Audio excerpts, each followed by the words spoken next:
ನಮ್ಮನ್ನು ಇದುವರೆಗೂ ಕಾಯ್ದು ಕಾಪಾಡಿ ನಡೆಸಿಕೊಂಡಿರುವಂಥ ತಂದೆಯಾಗಿದ್ದರೆ ನಮ್ಮ ಸ್ತೋತ್ರವನ್ನು ತೆಗೆದುಕೊಂಡು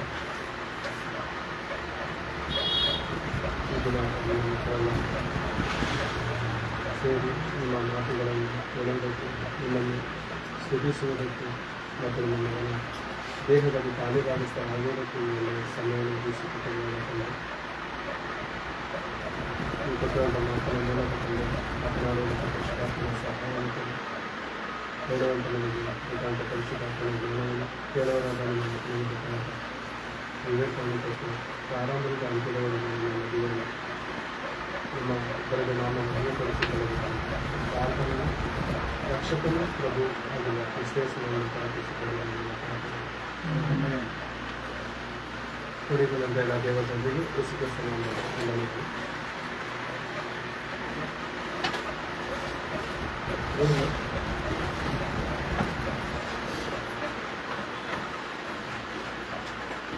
ಸೈತಾನನ 3 ತಂತ್ರೋಪಾಯಗಳು ಇದನ್ನ ನಾವು ನೋಡಿಕೊಳ್ಳೋದು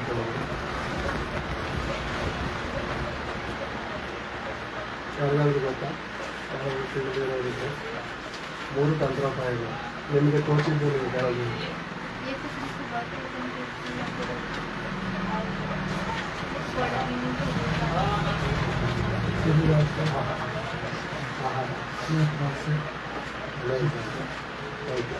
ನೆಕ್ಸ್ಟ್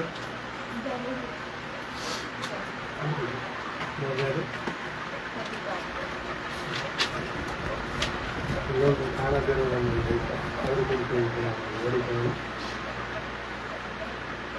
ಮಾದಿಕಾಂಡ 25ನೇ ಅಧ್ಯಾಯ.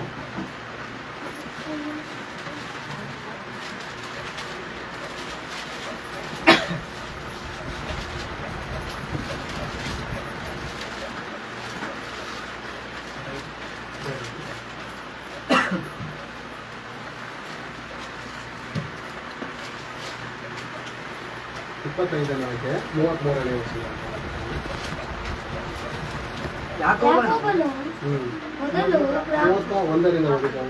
ಮೊದಲು ಪ್ರಮಾಣ ಮಾಡುವಂತಾಗ ಏಸಾವನು ಪ್ರಮಾಣ ಮಾಡಿ ಅವನಿಗೆ ತನ್ನ ಚೊಚ್ಚಲತನದ ಹಕ್ಕನ್ನು ಕೊಟ್ಟು ಬಿಟ್ಟನು. ಆಗ ಯಾಕೋಬನು ಏಸಾವನಿಗೆ ರೊಟ್ಟಿಯನ್ನು ಅಲಸಂದಿ ಗುಗ್ಗರಿಯನ್ನು ಕೊಟ್ಟನು. ಏಸಾವನು ತಿಂದು ಕುಡಿದು ಎದ್ದು ಹೋದನು. ಹೀಗೆ ಅವನು ತನ್ನ ಚೊಚ್ಚಲತನದ ಹಕ್ಕನ್ನು ತಾತ್ಸಾರ ಮಾಡಿದನು. ಚೊಚ್ಚಲತನದ ಹಕ್ಕನ್ನು ತಾತ್ಸಾರ ಮಾಡಿದನು. ಕೇರ್ಲೆಸ್ ಸಹೋದರಿ ಹೇಳಿದ ಹಾಗೆ ಊಟಕ್ಕೋಸ್ಕರ ಮತ್ತು ಸಿಸ್ಟರ್ ಹೇಳಿದ ಹಾಗೆ ಊಟಕ್ಕೋಸ್ಕರ ತಾತ್ಸಾರ ಮಾಡಿದಂತೆ, ಅಂದರೆ ಕೇರ್ಲೆಸ್ ಮಾಡಿದಂತೆ. ಏನು? ಚೊಚ್ಚಲತನದ ಆಶೀರ್ವಾದವನ್ನು ಕೇರ್ಲೆಸ್ ಮಾಡಿದಂತೆ. ಬೇರೆ ಆಶೀರ್ವಾದ ಬರುವಂಥ ಆಶೀರ್ವಾದ ಯಾಕೋಬನಿಗೆ ಮತ್ತು ಏಸಾವನಿಗೆ ಏನಾದರೂ ಕಾಣಿಸ್ತಾ ಇತ್ತಾ? ಮುಂದೆ ಬರುವಂಥ ಆಶೀರ್ವಾದ ಅಂದರೆ ಚೊಚ್ಚಲತನದ ಆಶೀರ್ವಾದ ಏನಾದರೂ ಕಾಣಿಸ್ತಾ ಇತ್ತಾ ಆತನಿಗೆ? ಕಾಣಿಸ್ತಾ ಇದೆ. ಈಗ ಇಬ್ರಿಯ ಬರೆದ ಪತ್ರಿಕೆ 11ನೇ ಅಧ್ಯಾಯ 26ನೇ ವಚನವನ್ನು ಒಂದು ಸಾರಿ ನೋಡಿಕೊಳ್ಳೋಣ. ಇಬ್ರಿಯ ಬರೆದ ಪತ್ರಿಕೆ 11ನೇ ಅಧ್ಯಾಯ 26ನೇ ವಚನ. ಐಗುಪ್ತ ದೇಶದ ಸರ್ವೈಶ್ವರ್ಯಕ್ಕಿಂತ ಕ್ರಿಸ್ತನ ನಿಮಿತ್ತವಾಗಿ ಉಂಟಾಗುವ ನಿಂದೆಯ ಶ್ರೇಷ್ಠ ಭಾಗ್ಯವೆಂದು ಎಂದೆನಿಸಿಕೊಂಡನು. ಎಂತಂದ್ರೆ ಮೋಶ ಇದ್ದಿದ್ದು ಯಾವ ಕಾಲದಲ್ಲಿ, ಯೇಸು ಕ್ರಿಸ್ತನ ಬಂದಿದ್ದು ಯಾವ ಕಾಲದಲ್ಲಿ? ತುಂಬಾ ವ್ಯತ್ಯಾಸ ಇದೆ ಪ್ರೇಮ. ಆದ್ರೆ ಕ್ರಿಸ್ತನ ನಿಮಿತ್ತ ಬಾಧೆ ಅನುಭವಿಸ್ಬೇಕಂತ ಯಾವಾಗ ಗೊತ್ತಾಯ್ತಂತೆ ಮೋಶೆಗೆ? ಪ್ರಾರಂಭದಲ್ಲೇ, ಅಂದ್ರೆ ಕ್ರಿಸ್ತ ಪೂರ್ವದಲ್ಲೇ ಆತನಿಗೆ ತಿಳಿದು ಬಂದಿದೆ ಪ್ರೇಮ. ಯಾರಿಗೆ? ಮೋಶೆಗೆ. ಎಲ್ಲಿ ಕಂಡಿತ್ತಾನಂತೆ? ಆ ಮುಂದೆ ಹೋದಾನ ಲಾಸ್ಟ್ ವಚನ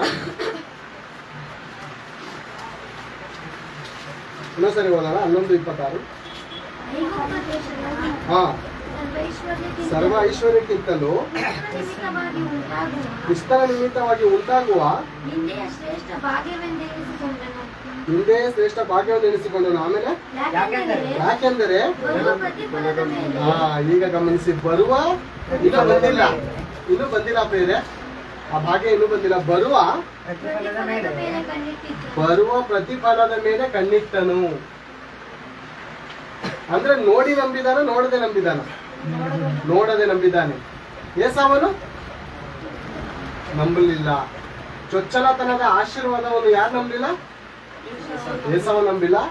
ಮೋಶೆ ಕ್ರಿಸ್ತನು ಬರುವುದಕ್ಕಿಂತ ಮುಂಚೆನೆ, ಸುಮಾರು ಸಾವಿರಾರು ವರ್ಷಗಳ ಮುಂಚೆನೆ, ಕ್ರಿಸ್ತನ ನಿಮಿತ್ತದಿಂದ ನನಗೆ ನಿಂದೆ, ಆದ್ರೆ ಮುಂದೆ ಬರುವಂತ ಪ್ರತಿಫಲದ ಮೇಲೆ ಕೂಡ ಅದನ್ನು ಕಣ್ಣಿಟ್ಟಿದ್ದಾನೆ.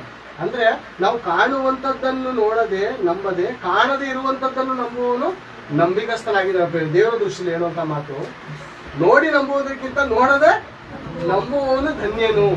ಅರ್ಥ ಮಾಡಿಕೊಳ್ಳ. ಸಣ್ಣ ತಪ್ಪು ಮಾಡ್ದಾಗ್ತದೆ ಯಾರು? ಏಸವನು ಒಂದು ತುತ್ತು ಆಹಾರಕ್ಕೋಸ್ಕರ, ಒಂದೇ ಒಂದು ತುತ್ತು, ಅಂದ್ರೆ ಹೊಟ್ಟೆ ಹಸಿ ತಡೆಯೋದಿಕ್ಕೆ ಆಗದೆ, ಅಯ್ಯೋ ಚೊಚ್ಚಲತನದ ಆ ಆಶೀರ್ವಾದವನ್ನು ಯಾರು ನೋಡಿದನಪ್ಪ, ನಾನು ಸಾಯೋದರೊಳಗಾಗಿ ನಮಗೆ ಆ ಕೆಂಪಾದ ಗುಗ್ಗರಿಯನ್ನು ಕೊಡುವಂತ ತಗೊಂಡು ತಿನ್ನೋದನ್ನು ನಾವು ನೋಡ್ತಿರ್ತೇವೆ. ಅಂದ್ರೆ ನಾವು ಬರುವಂತ ಆಶೀರ್ವಾದವನ್ನು ನೋಡ್ಬೇಕಾದ್ರೆ ಬಹಳ ಪ್ರಾಮುಖ್ಯ. ಪ್ರತಿಫಲ ಐತೆ ಅಂತ ನಾವು ತಿಳ್ಕೊಬೇಕಾದ್ರೆ ಬಹಳ ಪ್ರಾಮುಖ್ಯತೆ ಇದೆ. ಸಣ್ಣ ಸಣ್ಣ ತಪ್ಪು ಬೇರೆ, ಸಿಗ್ನಲ್ ಇರುತ್ತೆ, ಗ್ರೀನ್ ಇರುತ್ತೆ, ಎಲ್ಲೋ ಬರುತ್ತೆ. ಒಬ್ಬ ಮನುಷ್ಯನು ಆ ಎಲ್ಲೊಂದ ರೆಡ್ ಬರುವಷ್ಟು ಸೆಂಟ್ರಲ್ ನಲ್ಲಿ ಹೋಗ್ಬೇಕು ಅಂತ ಅನ್ಕೊಂಡು ಏನ್ ಮಾಡ್ತಾನೆ ಅಂದ್ರೆ ಸ್ಪೀಡಾಗಿ ಬರ್ತಾನೆ. ಸುತ್ತಮುತ್ತಲಿರುವಂತ ಜನ ನಿಂತಿರ್ತಾರೆ ತಾಳ್ಮೆಯಿಂದ. ಈತನ ಏನ್ ಮಾಡ್ತಾನೆ ಗೊತ್ತಾ? ಸ್ವಲ್ಪ ಪೆಟ್ರೋಲ್ ಉಳಿಸೋದಕ್ಕೋಸ್ಕರ, ಒಂದು 10 ಸೆಕೆಂಡು ಅಥವಾ 1 ನಿಮಿಷ ಉಳಿಸೋದಕ್ಕೋಸ್ಕರ, ಸಿಗ್ನಲ್ ಎಲ್ಲ 1 ನಿಮಿಷ 2 ನಿಮಿಷ ಜಾಸ್ತಿ ಇರುತ್ತೆ, 1 ನಿಮಿಷ ಸಿಗ್ನಲ್ ಉಳಿಸೋದಕ್ಕೋಸ್ಕರ, 1 ನಿಮಿಷ ಉಳಿಸ್ಕೊಳ್ಳೋದಕ್ಕೋಸ್ಕರ, ಸ್ವಲ್ಪ ಪೆಟ್ರೋಲ್ ಉಳಿಸ್ಕೊಳ್ಳೋದಕ್ಕೋಸ್ಕರ ಏನ್ ಮಾಡ್ತಾನೆ ಗೊತ್ತಾ? ಎಕ್ಸ್ಟ್ರಾ ಮೂವ್ ಮಾಡ್ಕೊಂಡು ಹೋಗ್ತಾ ಇರ್ತಾರೆ. ಜನ ನಿಂತಿರ್ತಾರೆ, ಆದ್ರೆ ಈತನು ಮುಂದೆ ಹೋಗೋದಕ್ಕೆ ನೋಡ್ತಾನೆ. ಒಂದು ಇವನು ಕಾಣದೇ ಇರುವಂತದ್ದು ಲಾರಿ ಬರ್ತಾ ಇರ್ತದಲ್ಲಿ, ಕಾಣದೇ ಇರುವಂತ ಲಾರಿ ಆಗಿರ್ಬೋದು, ಬಸ್ ಆಗಿರ್ಬೋದು, ಕಾರ್ ಆಗಿರ್ಬೋದು, ಈ ಕಡೆ ಗಮನ ಕೊಡೋಲ್ಲ. ಇವನು ಏನ್ ಮಾಡ್ತಾನೆ? ನಾನು ಜಲ್ದಿ ಹೋಗ್ಬೇಕು ಅಂತ ಅಂದ್ಕೊಂಡು ಏನ್ ಮಾಡ್ತಾನೆ, ಮುಂದೆ ನುಗ್ಗುವಾಗ ಏನಾಗುತ್ತೆ? ಪ್ರಾಣಕ್ಕೆ ತುಮಕಿ ತಂದ್ಕೊತಾರೆ. ನಿಜ, ಸಣ್ಣ ತಪ್ಪೆ ಬೇರೆ. ನಮ್ಮ ಜೀವಿತದಲ್ಲಿ ಏನು ಗೊತ್ತಾ? ಸಣ್ಣ ಸಣ್ಣ ತಪ್ಪುಗಳೇ ನೋಡಿ ಆಹಾರಕ್ಕೋಸ್ಕರ ತನ್ನ ಆಶೀರ್ವಾದವನ್ನು ಕಳ್ಕೊತಾ ಇದ್ದಾರೆ. ಆಹಾರಕ್ಕೋಸ್ಕರ ನಮ್ಮ ಇಸ್ರಾಯೇಲರನ್ನು ಕುರಿತು ನೋಡಿಕೊಂಡ್ರೆ, ಇಸ್ರಾಯೇಲರನ್ನು ಕುರಿತು ದೇವರು ಬಳಸಿದಂತ ಮಾತು ಧರ್ಮೋಪದೇಶ ಕಾಂಡ ಒಂದ್ಸರಿ ತೆಗೆಯೋಣ.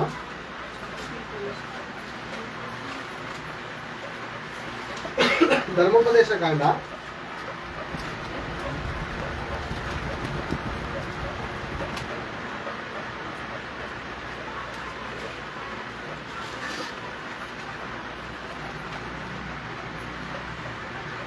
'ಓಕೆ ಪ್ರೇರೆ, ಕೀರ್ತನೆಗಳು ಬರೋಣ. ಕೀರ್ತನೆ 78ನೇ ಅಧ್ಯಾಯ 30ನೇ ವಚನ.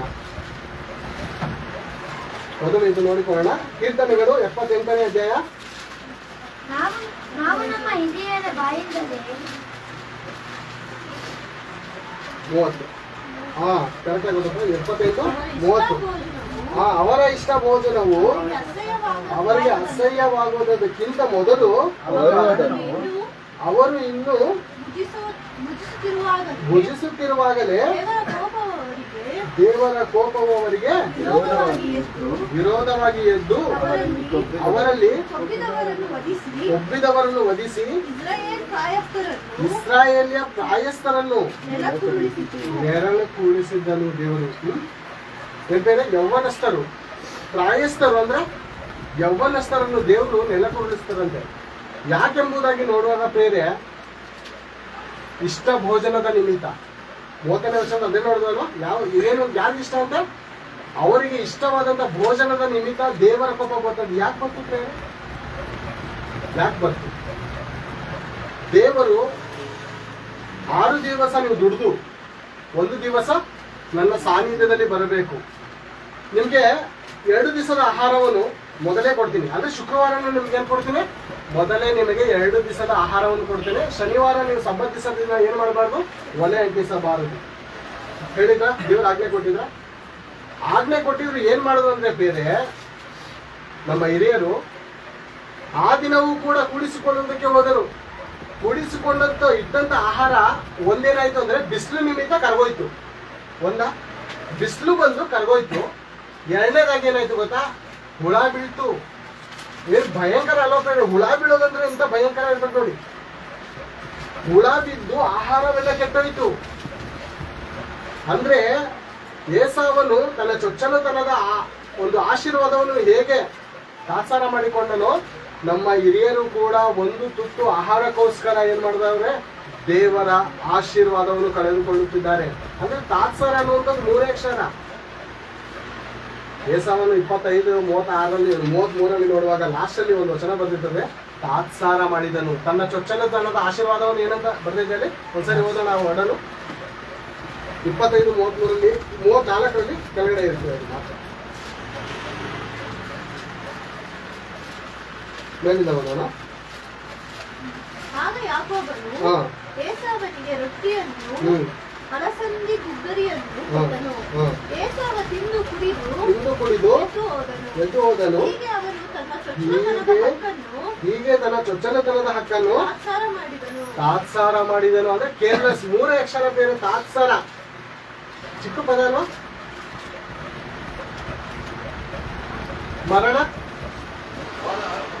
ಮರಣ ಎಷ್ಟಕ್ಷರ? ಜೀವನ ಅಂದ್ರೆ ಬೇರೆ ಎಷ್ಟು ದೊಡ್ಡ ಪಯಣ ಐತೆ. 3 ಅಕ್ಷರದಲ್ಲಿ ದೊಡ್ಡ ಪಯಣ ಐತೆ ಬೇರೆ. ಸತ್ಯವೇದದ ಗ್ರಂಥದಲ್ಲಿರುವಂತಹ ಒಂದು ಮಾತು, ಒಂದು ವರ್ಡ್ ಕೂಡ ನಾವು ತಾತ್ಸಾರವನ್ನು ಎಣಿಸಬಾರ್ದು. 3 ಅಕ್ಷರ ತಾತ್ಸಾರ ಮಾಡಿದ್ರಿಂದ ಅವ್ನಿಗೆ ಏನಾಯ್ತು ಗೊತ್ತಾ? ಆಶೀರ್ವಾದಕ್ಕೆ ಬದಲಾಗಿ ಶಾಪಗ್ರಸ್ತನಾಗುವಂತ ಪರಿಸ್ಥಿತಿ ಬರ್ತಿದ್ದೇವೆ. ನಂತರ ಏನಾಯ್ತು ಗೊತ್ತಾ? ನಂತರ ಇಬ್ರಿಯ ಬರೆದ ಪತ್ರಿಕೆ 12ನೇ ಅಧ್ಯಾಯ ಒಂದ್ಸಾರಿ ತೆಗೆದು ನೋಡೋಣ.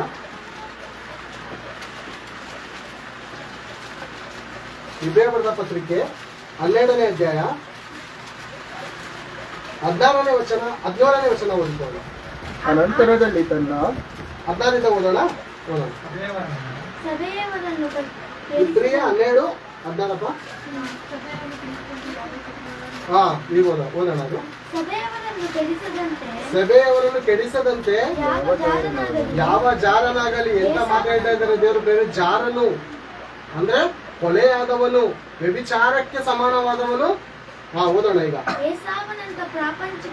ಏಸಾವನಂತ ಪ್ರಾಪಂಚಿಕವಾದ ಆಲೋಚನೆ ಉಳ್ಳವನು ನಿಮ್ಮಲ್ಲಿ ಇರದಂತೆ ಜಾಗ್ರತೆಯಿಂದ ನೋಡಿಕೊಳ್ಳಿ. ಮತ್ತೆ ಆ ಏಸಾವನು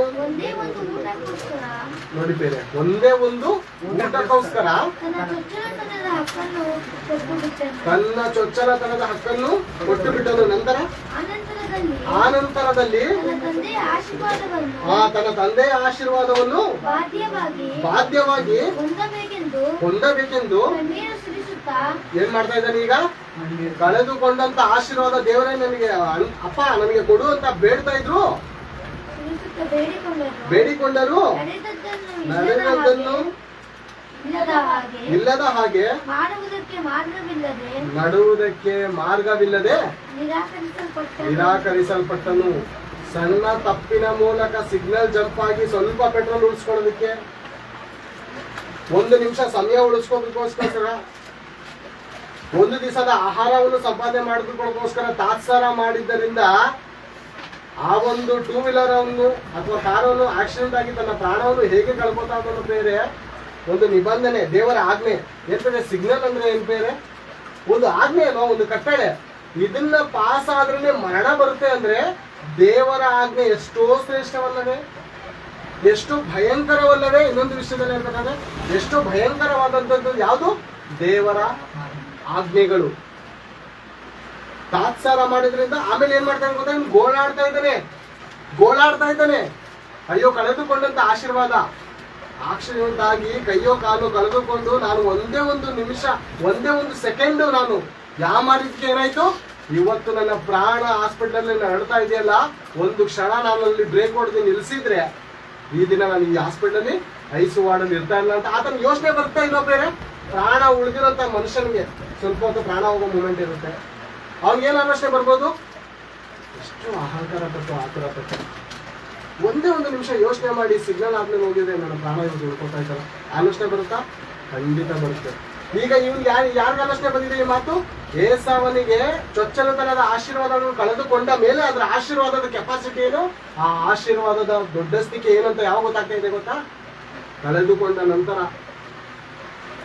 ಇಸ್ರಾಯೇಲರು ದೇವರ ಆಜ್ಞೆಯನ್ನು ಮೀರಿ ತಪ್ಪನ್ನು ಮಾಡಿ ಊಟಕ್ಕೋಸ್ಕರ ದೇವರ ಆಜ್ಞೆಯನ್ನು ತಿರಸ್ಕಾರ ಮಾಡಿದಾಗ ಏನಾಯ್ತು? ದೇವರ ಹಸ್ತದಿಂದ ಪ್ರಾಯಸ್ಥರು, ಯೌವನಸ್ಥರು ಬೇರೆ ದೇವರ ಅನ್ಕೋಬೋದಾಗಿದ್ದ ನಾವು ಒಂದ್ಸಾರಿ ಇವ್ರನ್ನ ಕ್ಷಮಿಸಿ ಇವ್ರಿಗೆ ಒಂದು ಬಿಟ್ಬಿಟ್ರೆ ನಾಳೆ ದಿವಸದಲ್ಲಿ ಇವರು ನನಗೋಸ್ಕರ ಸೇವೆ ಮಾಡೋದು ಯಾಚಕರಾಗ್ಬೋದು, ಯೋಚನೆ ಮಾಡ್ಬೋದಾಗಿತ್ತಲ್ಲ. ಬೇರೆ ಯೌವನಸ್ಥರು ಬೇರೆ, ವಯಸ್ಸಾದವರಾದ್ರೆ ಏನಂತಾರೆ ಹೇಳಿ, ಎಲ್ಲ ಒಂದು ಆಗೋಯ್ತು ಬಿಡ, ಹೋದ್ರೆ ಹೋಯ್ತು ಅಂತ.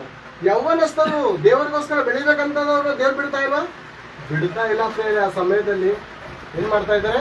ಯೌವನಸ್ಥರನ್ನು ಅನೇಕ ಸಾವಿರಾರು ಜನರನ್ನು ಉಳಿಸ್ತಾ ಇದ್ದಾರೆ. ದೇವರು ಉಳಿಸ್ತಾ ಇದ್ದಾರೆ ಅಂದ್ರೆ ಅವರ ಜೀವನ ಅಂತ್ಯ ಅಲ್ಲಿಗೆ. ದೇವರ ವಾಕ್ಯವು ಎಷ್ಟೋ ಶ್ರೇಷ್ಠವಾದದ್ದು, ಎಷ್ಟೋ ಅಮೂಲ್ಯವಾದದ್ದು ಬೇರೆ. ನಮ್ಮ ಜೀವಿತದಲ್ಲಿ ಬೇರೆ ಕಟ್ಟಳೆಗಳನ್ನು, ನಿಬಂಧನೆಗಳನ್ನು ನಾವು ನಿಭಾಯಿಸಬೇಕಾದದ್ದು ಬಹಳ ಪ್ರಾಮುಖ್ಯ.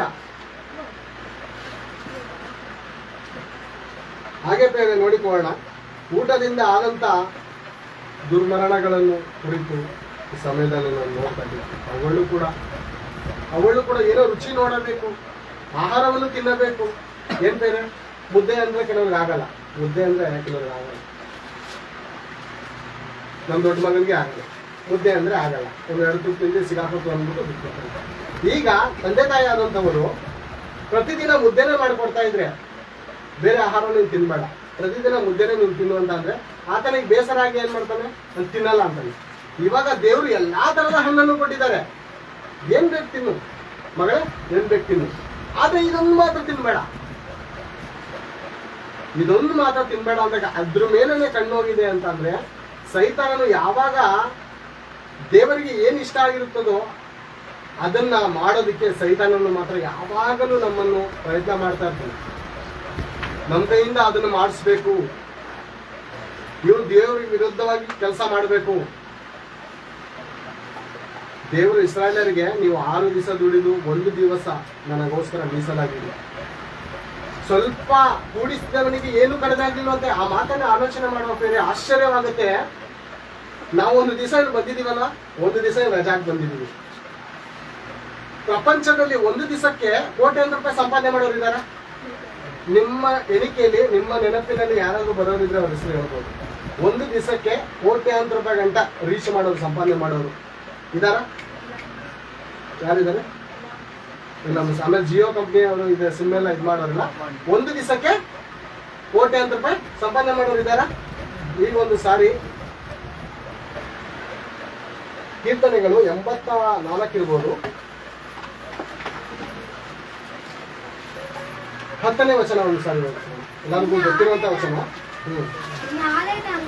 ನಿನ್ನ ಆಲಯದ ಅಂಗಳಗಳಲ್ಲಿ ಕಳೆದ 1 ದಿನವು ಬೇರೆ ಸಹಸ್ರಾರು ದಿನಗಳಿಗಿಂತ ಉತ್ತಮ. ಅರ್ಥ ಮಾಡ್ಕೊಳ್ಳಿ ಬೇರೆ. ಈಗ ಕೋಟ್ಯಾಂತರ ರೂಪಾಯಿ ಸಂಪಾದನೆ ಮಾಡುವಂತ ಆ ಮನುಷ್ಯನು ದೊಡ್ಡ ಸಾಹುಕಾರನು, ಆ ಸಂಪಾದನೆ ವ್ಯರ್ಥವಾದದ್ದು. ದೇವರ ಗುಡಾರದಲ್ಲಿ ಕೂತುಕೊಳ್ಳುವಂತ ನೀನು ಶ್ರೇಷ್ಠನು, ಭಾಗ್ಯನು ಅನ್ನುವಂಥವ್ರು ನೀವು, ನಾವು ಅದಕ್ಕಿಂತ ಹೆಚ್ಚಾಗಿ ಸಂಪಾದನೆ ಮಾಡ್ತಾ ಇದೀವಿ. ಇದು ಎಲ್ಲಿ? ದೇವರ ಸಾನ್ನಿಧ್ಯದಲ್ಲಿ ನಾವು ಸಂಪಾದನೆ ಮಾಡ್ತಾ ಇದೀವಿ. ಏನೇನು? ದೇವರ ವಾಕ್ಯ ಪ್ರೇರೆ. ಇದು ಯಾವ್ದಕ್ಕೆ ಸಮಾನ ಗೊತ್ತಾ? ಇದು ಚಿನ್ನ, ಬೆಳ್ಳಿ, ವೈಡೂರ್ಯಕ್ಕೆ ಸಮಾನ. ಯೋಬನ ಗ್ರಂಥ 24, 22, 24 ಹೇಳ್ಬೋದು. ನಿನ್ನ ಚಿನ್ನವನ್ನು ಧೂಳಿನಲ್ಲಿ ಹಾಕು, ಒಪೀರ್ ದೇಶದ ಬಂಗಾರವನ್ನು ಎಲ್ಲಿಸಿ, ತಿರ್ಗಾ ಇಲ್ಲಿ ಅಲ್ಲಿ ಎಸ್ಬಿಟ್ರೆ ನೀವು ಉಡ್ಕೊಂಡು ಹೋಗ್ಬಿಡ್ತೀಯ. ಯಾಕೆ ಹೇಳು? ಯಾಕೆ? ಆಸೆ. ಎಲ್ಲಿಸಿ ಅಂತಾರೆ ಗೊತ್ತಾ? ಬಂಡೆಗಳ ಸಂಧಿಗಳಿಗೆ ಎಸೆದು ಬಿಡು. ಯಾರು ನಿನಗೆ ಇವಾಗ ಚಿನ್ನ, ಬೆಳ್ಳಿ, ವೈಡೂರ್ಯಕ್ಕಿಂತ ಅಮೂಲ್ಯನಾಗಿದ್ದಾನೆ ಗೊತ್ತಾ? ಯೆಹೋವರು, ದೇವರು, ಯೇಸು ಕ್ರಿಸ್ತನ ಏನಾಗಿದ್ದಾನೆ ಗೊತ್ತಾ? ಚಿನ್ನ, ಬೆಳ್ಳಿ, ವೈಡೂರ್ಯಕ್ಕಿಂತ ಅಮೂಲ್ಯನು. ಅರ್ಥ ಮಾಡಿಕೊಳ್ಳ ಬೇರೆ, ಅರ್ಥ ಮಾಡಿಕೊಳ್ಳ. ನನ್ನ ಬಳಿ 1000 ರೂಪಾಯಿ ಹಣ ಇದೆ, ನನ್ನ ಮಗನು ನನ್ನ ಹತ್ರ ಕೇಳಿ ತಗೊಂಡ್ರೆ ಒಳ್ಳೇದಾ ಅಥವಾ ಕಿತ್ಕೊಂಡು ಹೋದ್ರೆ ಒಳ್ಳೇದಾ? ನನ್ನ ಹತ್ರ ಇದೆ, ಅದು ನನ್ನ ಹತ್ರ ಇದೆ. ಈಗ ದೇವರ ಹತ್ರ ಏನಿದೆ ಗೊತ್ತಾ? ಸರ್ವ ಐಶ್ವರ್ಯವು, ಸರ್ವ ಸುಖವು, ಸರ್ವ ವೈಭವವು ಯಾರಲ್ಲಿದೆ ಗೊತ್ತಾ? ದೇವರಲ್ಲಿ ಮಾತ್ರ. ಈ ದೇವರನ್ನು ಬಿಟ್ಟು ನಾನು ಸಪರೇಟ್ ಆಗಿ ಹೋಗ್ತೀನಿ ಅಂತ ತಪ್ಪಿ ಹೋದಂತ ಮಗನು ತನ್ನ ಮಗನ ಆಸ್ತಿಯನ್ನು ತೆಗೆದುಕೊಂಡು ಹೇಗೆ ಹೋದ್ನೋ ಆ ರೀತಿ ಹೋದ್ರೆ ಏನಾಗುತ್ತೆ ಗೊತ್ತಾ? ಲಾಸ್ಟ್ ಅಲ್ಲಿ ಏನಾಗುತ್ತೆ ಪರಿಸ್ಥಿತಿ ಬೇರೆ? ಆ ಸ್ಥಿತಿಗಳು ನಮಗೆ ಬರುವಂತ ಪರಿಸ್ಥಿತಿ ಆಗ್ಬಿಡುತ್ತೆ. ನಾವು ನೋಡಿಕೊಂಡಾಗ ಇಸ್ರಾಯೇಲರು ದೇವರ ಆಶೀರ್ವಾದವನ್ನು ಕಳೆದುಕೊಂಡರು. ಏಸಾವನು ಒಂದು ಊಟಕ್ಕೋಸ್ಕರ ತನ್ನ ಚೊಚ್ಚಲತನವನ್ನು ಕಳೆದುಕೊಂಡನು. ಇದು ಬಗ್ಗೆ ನೋಡೋಣ ಬೇರೆ. ಇದು ಕುರಿತು ಹೆಣ್ಣಿಗೋಸ್ಕರ ತವಾಕ ಪಟ್ಟಂತ ಯಾರು? ಸಂಸೋನನು. ಹೆಣ್ಣಿಗೋಸ್ಕರ ಬೇರೆ ಮೊದಲು ಇದ್ದಂತ ಹೆಂಡತಿಯಲ್ಲಿ ಆತನು ಸುಖವಾಗಿರೋದಕ್ಕಾಗಿಲ್ಲ, ಮತ್ತೊಂದೇನೋ ಮಾಡಿ ನಾನು ಅವಳಲ್ಲಿ ನೆಮ್ಮದಿಯಾಗಿರ್ತೀನಿ ಅಂದುಕೊಂಡು ದಲೀಲಳ ಹಿಂದೆ ಹೋದಂತ ಪರಿಸ್ಥಿತಿ ಏನಾಯ್ತು ಅಂತ ನ್ಯಾಯಸ್ಥಾಪಕರು ಒಂದ್ಸಾರಿ ನೋಡಿದ್ವಿ. ನ್ಯಾಯಸ್ಥಾಪಕರು ಒಂದ್ಸಾರಿ 16ನೇ ಅಧ್ಯಾಯ 16ನೇ ವಚನವನ್ನು ಓದೋಣ. ಇದಲ್ಲದೆ ಅವಳು ಯಾರು? ಇಷ್ಟಪಟ್ಟವಳು. ಓದೋಣ. ಅವನನ್ನು ದಿನದಿನವೂ ಮಾತಿನಿಂದ ಪೀಡಿಸಿದ್ದರಿಂದ ಅವನಿಗೆ ಸಾಯುವುದು ಒಳ್ಳೆಯದನ್ನು ಬೇಸರವಾಯಿತು. ಯಾರಿಂದ? ದಲೀಲನಿಂದ. ಏನ್ರಿ ಈ ದಲೀಲನನ್ನು ಪ್ರಾಣಕ್ಕಿಂತ ಹೆಚ್ಚಾಗಿ ಪ್ರೀತಿಸಿರೋದು? ಪ್ರಾಣಕ್ಕಿಂತ ಹೆಚ್ಚಾಗಿ ಪ್ರೀತಿಸಿದಲ್ಲ ಇಲ್ವಾ? ಪ್ರೀತಿಸಿದ. ಈಗ ಯಾರಿಂದ ಆಪತ್ ಬರ್ತಾ ಇದೆ? ಏಸವನ್ನು ಪ್ರಾಣಕ್ಕಿಂತ ಹೆಚ್ಚಾಗಿ ಯಾವ್ದನ್ನ ಪ್ರೀತಿಸ್ತಾ? ಆಹಾರವನ್ನು. ಈಗ ಪ್ರಾಣ ತೆಗಿತಾರದು ಯಾರು? ಆಹಾರವೇ. ದಲೀಲನನ್ನು ಪ್ರಾಣಕ್ಕಿಂತ ಹೆಚ್ಚಾಗಿ ಪ್ರೀತಿಸುವಾಗ ಆತನಿಂದ ಸುಖ ಸಿಗ್ಬೇಕಲ್ವಾ? ಆತನಿಂದ ನೆಮ್ಮದಿ ಸಿಗ್ಬೇಕಲ್ವಾ? ಬೇರೆ ಸಿಗ್ಬೇಕಲ್ವಾ? ಸಿಗ್ತಾ ಇಲ್ಲ. ಬೇರೆ ಏನಾಯ್ತಾ ಇದೆ ಗೊತ್ತಾ? ಪ್ರಾಣ ಹೋಗುವಷ್ಟು ಹಿಂಸೆ ಕೊಡ್ತಾ ಇದ್ದಾರಂತೆ. ಸ್ಟಾರ್ಟಿಂಗ್ ಪ್ರೀತಿಲಿ ತುಂಬಾ ಮಜಾ ಇರುತ್ತೆ, ತುಂಬಾ ಎಂಜಾಯ್ ಇರುತ್ತೆ. ಬೇರೆ 10 ವರ್ಷ ಬೇರೆ ಪ್ರೀತಿಲೇ ಕಳೆದೋಗ್ಬಿಡ್ತಾರೆ. 10 ವರ್ಷ ಲವ್ ಮಾಡಿ ಮದ್ವೆ ಆದ್ಮೇಲೆ ನೋಡ್ಬೇಕು. ನೀನ್ ಇಂಥ ದರಿದ್ರದವನು ಅಂತ ಗೊತ್ತಾಗಿರೋ ನಾನು ಯಾವತ್ತೂ ನಿನ್ ಮುಖಾನೇ ನೋಡ್ತಾ ಇರಲಿಲ್ಲ. ಯಾವ ಗಳಿಗೆಯಲ್ಲಿ ಫಸ್ಟ್ ಸೈಟು ಏನಂತಾರೆ ಬೇರೆ, ಫಸ್ಟ್ ಸೈಟ್ ಲವ್ ಅಂತ ಏನಂತಾರೆ. ಯಾಮಾರಿ ಆ ಕ್ಷಣದಲ್ಲ ನಾ ದಾರಿ ಹೋದಾಗ ನಿನ್ ಮುಖ ನೋಡ್ಬಿಟ್ಟು ಇವಾಗ ನನಗೆ ಅನಿಸ್ತೈತೆ ಅಂತಾರೆ. ಯಾವಾಗ? 10 ವರ್ಷ ಆದ್ಮೇಲೆ. ಮುಂಚೆ ಗೊತ್ತಾಗಿಲ್ವಾ? ಗೊತ್ತಾಗಿಲ್ಲ. ಅದಕ್ಕೆ ಒಬ್ರು ಭಕ್ತರು ಒಂದು ಹಾಡಾರೆ, ಈ ಲೋಕ ಒಂದು ಜೇಡರ ಬಲೆಯೋ, ಆ ಬಲೆಯಲ್ಲಿ ಬಿದ್ದು ಒದ್ದಾಡುತ್ತಿದ್ದೇನು ನೋಡಿಕೋ. ನೋಡಕ್ಕೆ ಮಾಯ ಆಕರ್ಷಣೆಯಾಗಿರುತ್ತೆ. ತಿಂದ ನಂತರ ಎಂತಾರೆ, ತಿಂದ ನಂತರ ಅದ್ರ ಯೋಗ್ಯತೆ ಏನಂತ ಗೊತ್ತಾಗುತ್ತೆ. ಏನೇನು? ಅವಳಿಗೆ ಹಣ್ಣಿನ ಯೋಗ್ಯತೆ ಯಾವಾಗ ಗೊತ್ತಾಯ್ತು? ತಿಂದ ಮೇಲೆ. ಪ್ರೀತಿ ಪ್ರೇಮ ಅನ್ನೋ ಮಾಯಾಜಾಲದಲ್ಲಿ ಸಿಕ್ಕಿ ಸಂಸಾರ ಆದ್ಮೇಲೆ ಗೊತ್ತಾಗುತ್ತೆ ರಿಯಲ್ ಫ್ಯಾಕ್ಟ್.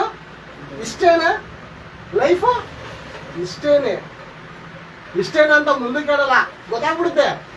ಲೈಫು ಇಷ್ಟೇನ ಅಂದ್ರೆ ಮುಂದೆ ಆಗುವಂಥದ್ದು. ಲೈಫ್ ಇಷ್ಟೇನ ಅಂದ್ರೆ ಮುಗಿದೋಯ್ತು ನನ್ನ ಜೀವನ, ಇಂಥವಳನ್ನ ಮದ್ವೆ ಆದ್ನ ಅಂತ ಯಾವಾಗ ಗೊತ್ತಾಯ್ತು ಗೊತ್ತಾ? ಸಂಸೋನನಿಗೆ ತನ್ನ ಜೀವಿತ ನರಕದ ಯಾತ್ರೆ. ಏನು ಒಂದಿಸನೂ ನೆಮ್ಮದಿ ಇಲ್ಲ ಬೇರೆ. ಮದುವೆ ಆಗಿ ಆರಾಮಾಗಿ ಎಲ್ಲೆಲ್ಲೋ ಹೋಗ್ತಾರೆ, ಹೋಯ್ತಾ ಇರ್ತಾರೆ ಬೇರೆ, ಎಲ್ಲೂ ಓಡಾಡಿಲ್ಲ. ನರಕ ದಿನ ಅಂತ ಯಾವ ದಿನ ನೋಡಿಲಿ. ಇದಲ್ಲದೆ ಅವಳು ಅವನನ್ನು ದಿನವೂ ಮಾತಿನಿಂದ, ಇವಳಿಗೆ ಯಂತ್ರ ಮೇಲೆ ಕಣ್ಣು? ಹಣದ ಮೇಲೆ. ಇವನ್ ಕಣ್ಣು ಅವನ ಮೇಲೆ, ಅವಳ ಕಣ್ಣು ಹಣದ ಮೇಲೆ ಅಲ್ಲ. ನಾವೇನ್ ಅನ್ಕೋತೀವಿ ಗೊತ್ತಾ? ನಮ್ಮನ್ನೇ ಕಣ್ಣಿನಿಂದ ಬಹಳ ಪ್ರೀತಿ ಆಗ್ಬಿಡ್ತೇವೆ. ಕಣ್ಣಿನಿಂದನೇ ಅಲ್ಲ ಸ್ಟಾರ್ಟ್ ಆಗೋದು. ಕಣ್ಣಿಂದ ಎದುರುಗಡೆ ಒಂದು ಮನುಷ್ಯನ ನೋಡ್ತಾ ಇದೀವಿ ಅಂತ ನಾವು ಅನ್ಕೋತಾ ಇದೀವಿ. ಇವನು ಅವಳ ಆಸ್ತಿ ಮೇಲೆ ಕಣ್ಣು ಹಾಕಿರ್ತಾನೆ. ನೋಡ್ತಾ ಇರೋದು ಇವಳನ್ನೇ. ಇವ್ರ ಹಿಂದೆ ಬ್ಯಾಕ್ ಗ್ರೌಂಡ್ ನೋಡ್ತಾ ಇರ್ತಾನೆ. ಅವನು ಬ್ಯಾಕ್ ಗ್ರೌಂಡ್ ನೋಡ್ತಾ ಇರ್ತಾನೆ. ಒಳ್ಳೆ ಕ್ಯಾಮ್ರಾ ಲೆನ್ಸ್ ಅವನು ಕಣ್ಣು. ಏನೇಳಿ ನಾವು ಅನ್ಕೋತಾ ಇದೀವಿ ನನ್ನೇ ನೋಡ್ತಾ ಅಂತ. ನಮ್ಮ ಬ್ಯಾಕ್ ಗ್ರೌಂಡ್ ಇರುವಂತ ಆಸ್ತಿ, ಮನೆ, ನಮ್ಮ ಅಧಿಕಾರ ನೋಡ್ತಾ ಇರ್ತಾನೆ. ಈ ಕಣ್ಣು ಕೂಡ ಆಗ್ತಾನೆ. ಈ ಕಣ್ಣು ಕೂಡ ಹೀರೋ ತರ ಇರ್ಬೇಕು. ಗುಣ ಏನ್ ಬೇರೆ ಹಿರಿಯರು ನೋಡಿ ಮದುವೆ ಮಾಡ್ಬೇಕಾರೆ ಮದುವೆ ಆಯ್ತದೆ. ಏನಮ್ಮ ಹುಡುಗ ಸ್ವಲ್ಪ ಆಗಿದ್ದಾನೆ ಅಂತ ಹೇಳಿ ಮಾಡಿಸಿ ಜೋಡಿ ಹೆಂಗೆಲ್ಲ ಅನ್ನ ಕೊಡ್ಬಿಡಿ, ಬಿಡ್ತು ಹಂಗೆಲ್ಲ ಅನ್ಬೇಡಿ. ಹೇಳಿ ಮಾಡಿಸಿ ಜೋಡಿ ಹೆಂಗಿದ್ದಾರೆ ಗೊತ್ತಾ? ಇಬ್ರು ನೋಡಿ ಇಬ್ರು ಸೂಪರ್ ಆಗಿದ್ದಾರೆ. ಆಮೇಲೆ ಗೊತ್ತಾಗುತ್ತೆ ಒಂದು ದೊಡ್ಡ ಲೋಫರ್ ಅಂತ. ಇವಳು ತರ 24 ಜನಕ್ಕೆ 2 ವೀಲರ್ ಅಲ್ಲಿ ಓಡಾಡಿಸಿ ಎಲ್ಲಾರ್ಗು ಹೂವಿನ ಮೂಲಕನೇ, ಪಾಪ ಏನು ಜಾಸ್ತಿನೂ ಖರ್ಚು ಮಾಡಿಲ್ಲ. 5 ರೂಪಾಯಿ ಹೂವಿಗೆ ನಮ್ಮ ಹೆಣ್ಮಕ್ಳು ಹೆಂಗೇಳಿ ದೇವ್ರು ಎಷ್ಟು 1000 ರೂಪಾಯಿ ಕೊಟ್ಟ ಈ ಕಡೆ ನೋಡಲ್ಲ. ಅವ್ರು 5 ರೂಪಾಯಿ ಹೂವು ಕೊಟ್ಟು ಐ ಲವ್ ಯು ಅಂದ್ರೆ ಐ ಲವ್ ಯು ಟು ಅಂತ ಬಿದ್ದೈತೆ. ಎಂತ ಅಮಾಯಕರು ಅಲ್ಲ. ಪೆಟ್ರೋಲು ಇವ್ರ ತಂದೆ ತಾಯಿಗಳು ಹೂವು ಕೊಡಿಸಿ, ತಲೆಗೆ ಏರ್ಪಿನ್ ಕೊಡಿಸಿ, ಸೀರೆ ಹಾಕ್ಸಿ, ಎಲ್ಲ ಲಂಗದವನ್ನೆಲ್ಲ ಕೊಡಿಸಿದವ್ರಿಗೆ ತಂದೆ ತಾಯಿ ಯಾವ್ದು ಐ ಲವ್ ಯು ಅನ್ನಲ್ಲ. ಒಂದೇ ಒಂದು 5 ರೂಪಾಯಿ ಹೂಗೋಸ್ಕರ ಐ ಲವ್ ಯು ಟು ಮುಗೀತು. ಆಮೇಲೆ ಮದ್ವೆ ಆದ್ಮೇಲೆ 2 ಬಿಡೋದು ಅಂತ ಗೊತ್ತಿಲ್ಲ. ಈಗಲೇ ಫಸ್ಟ್ ಏನಂತ ಈ 2 ಅಲ್ಲಿ ಒಂದು ಮಾಯ ಐತೆ ಬೇರೆ ಪ್ರಪಂಚದಲ್ಲಿ. ಈ ರೀತಿ ಮಾಯಾಜಾಲ ಪ್ರಪಂಚ ಇರುವಾಗ ಏನಾಯ್ತು ನೋಡಿ ಬೇರೆ ನ್ಯಾಯಸ್ಥಾಪಕರ ಗ್ರಂಥದಲ್ಲಿ 16:16 ಇದಲ್ಲದೆ ಅವಳು ಅವನನ್ನು ದಿನದಿನವೂ ಮಾತಿನಿಂದ ಪೀಡಿಸಿದ್ದರಿಂದ ಅವನಿಗೆ ಸಾಯುವುದು ಒಳ್ಳೆಯದಂಚು ಒಂದು ಬೇಸರವಾಯಿತು. ಬೇರೆ ನಮ್ಮ ಆಸೆ, ನಮ್ಮ ಆಕಾಂಕ್ಷೆ ನಮಗಿಂತಲೂ ಯಾರು ಚೆನ್ನಾಗಿ ಗೊತ್ತಾ? ಸೈತಾನನಿಗೆ ಚೆನ್ನಾಗಿ ಗೊತ್ತು. ನೀನ್ ಏನ್ ಇಷ್ಟಪಡ್ತೀಯೋ ಅವ್ನು ನಿನ್ ಕೊಡ್ತಾನೆ. ಹೇಳ್ತಾರೆ ಯೇಸು ಕ್ರಿಸ್ತನಿಗೆ ಕೊಡ್ತಾನಂತ ನಿಮ್ಗೆ ನನ್ ಕೊಡಲ್ವಾ? ಬೇಡ್ಕೊಳ್ಳಿ ನಾಳೆಯಿಂದ.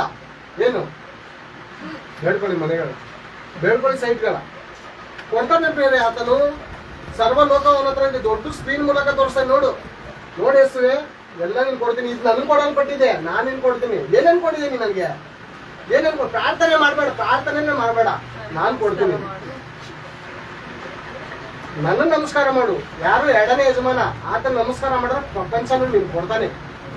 ಆದರೆ ಅದನ್ನ ಅನುಭವಿಸೋದಕ್ಕೆ ಬಿಡಲ್ಲ. ಅನುಭವಿಸ್ನಾ? ಸಂಸೋನ ಅನುಭವಿಸ್ನಾ ಬೇರೆ? ಅನುಭವಿಸ್ತಿಲ್ಲ. ಈಗ ಮತ್ತೊಬ್ಬನ ನೋಡಿಕೊಂಡು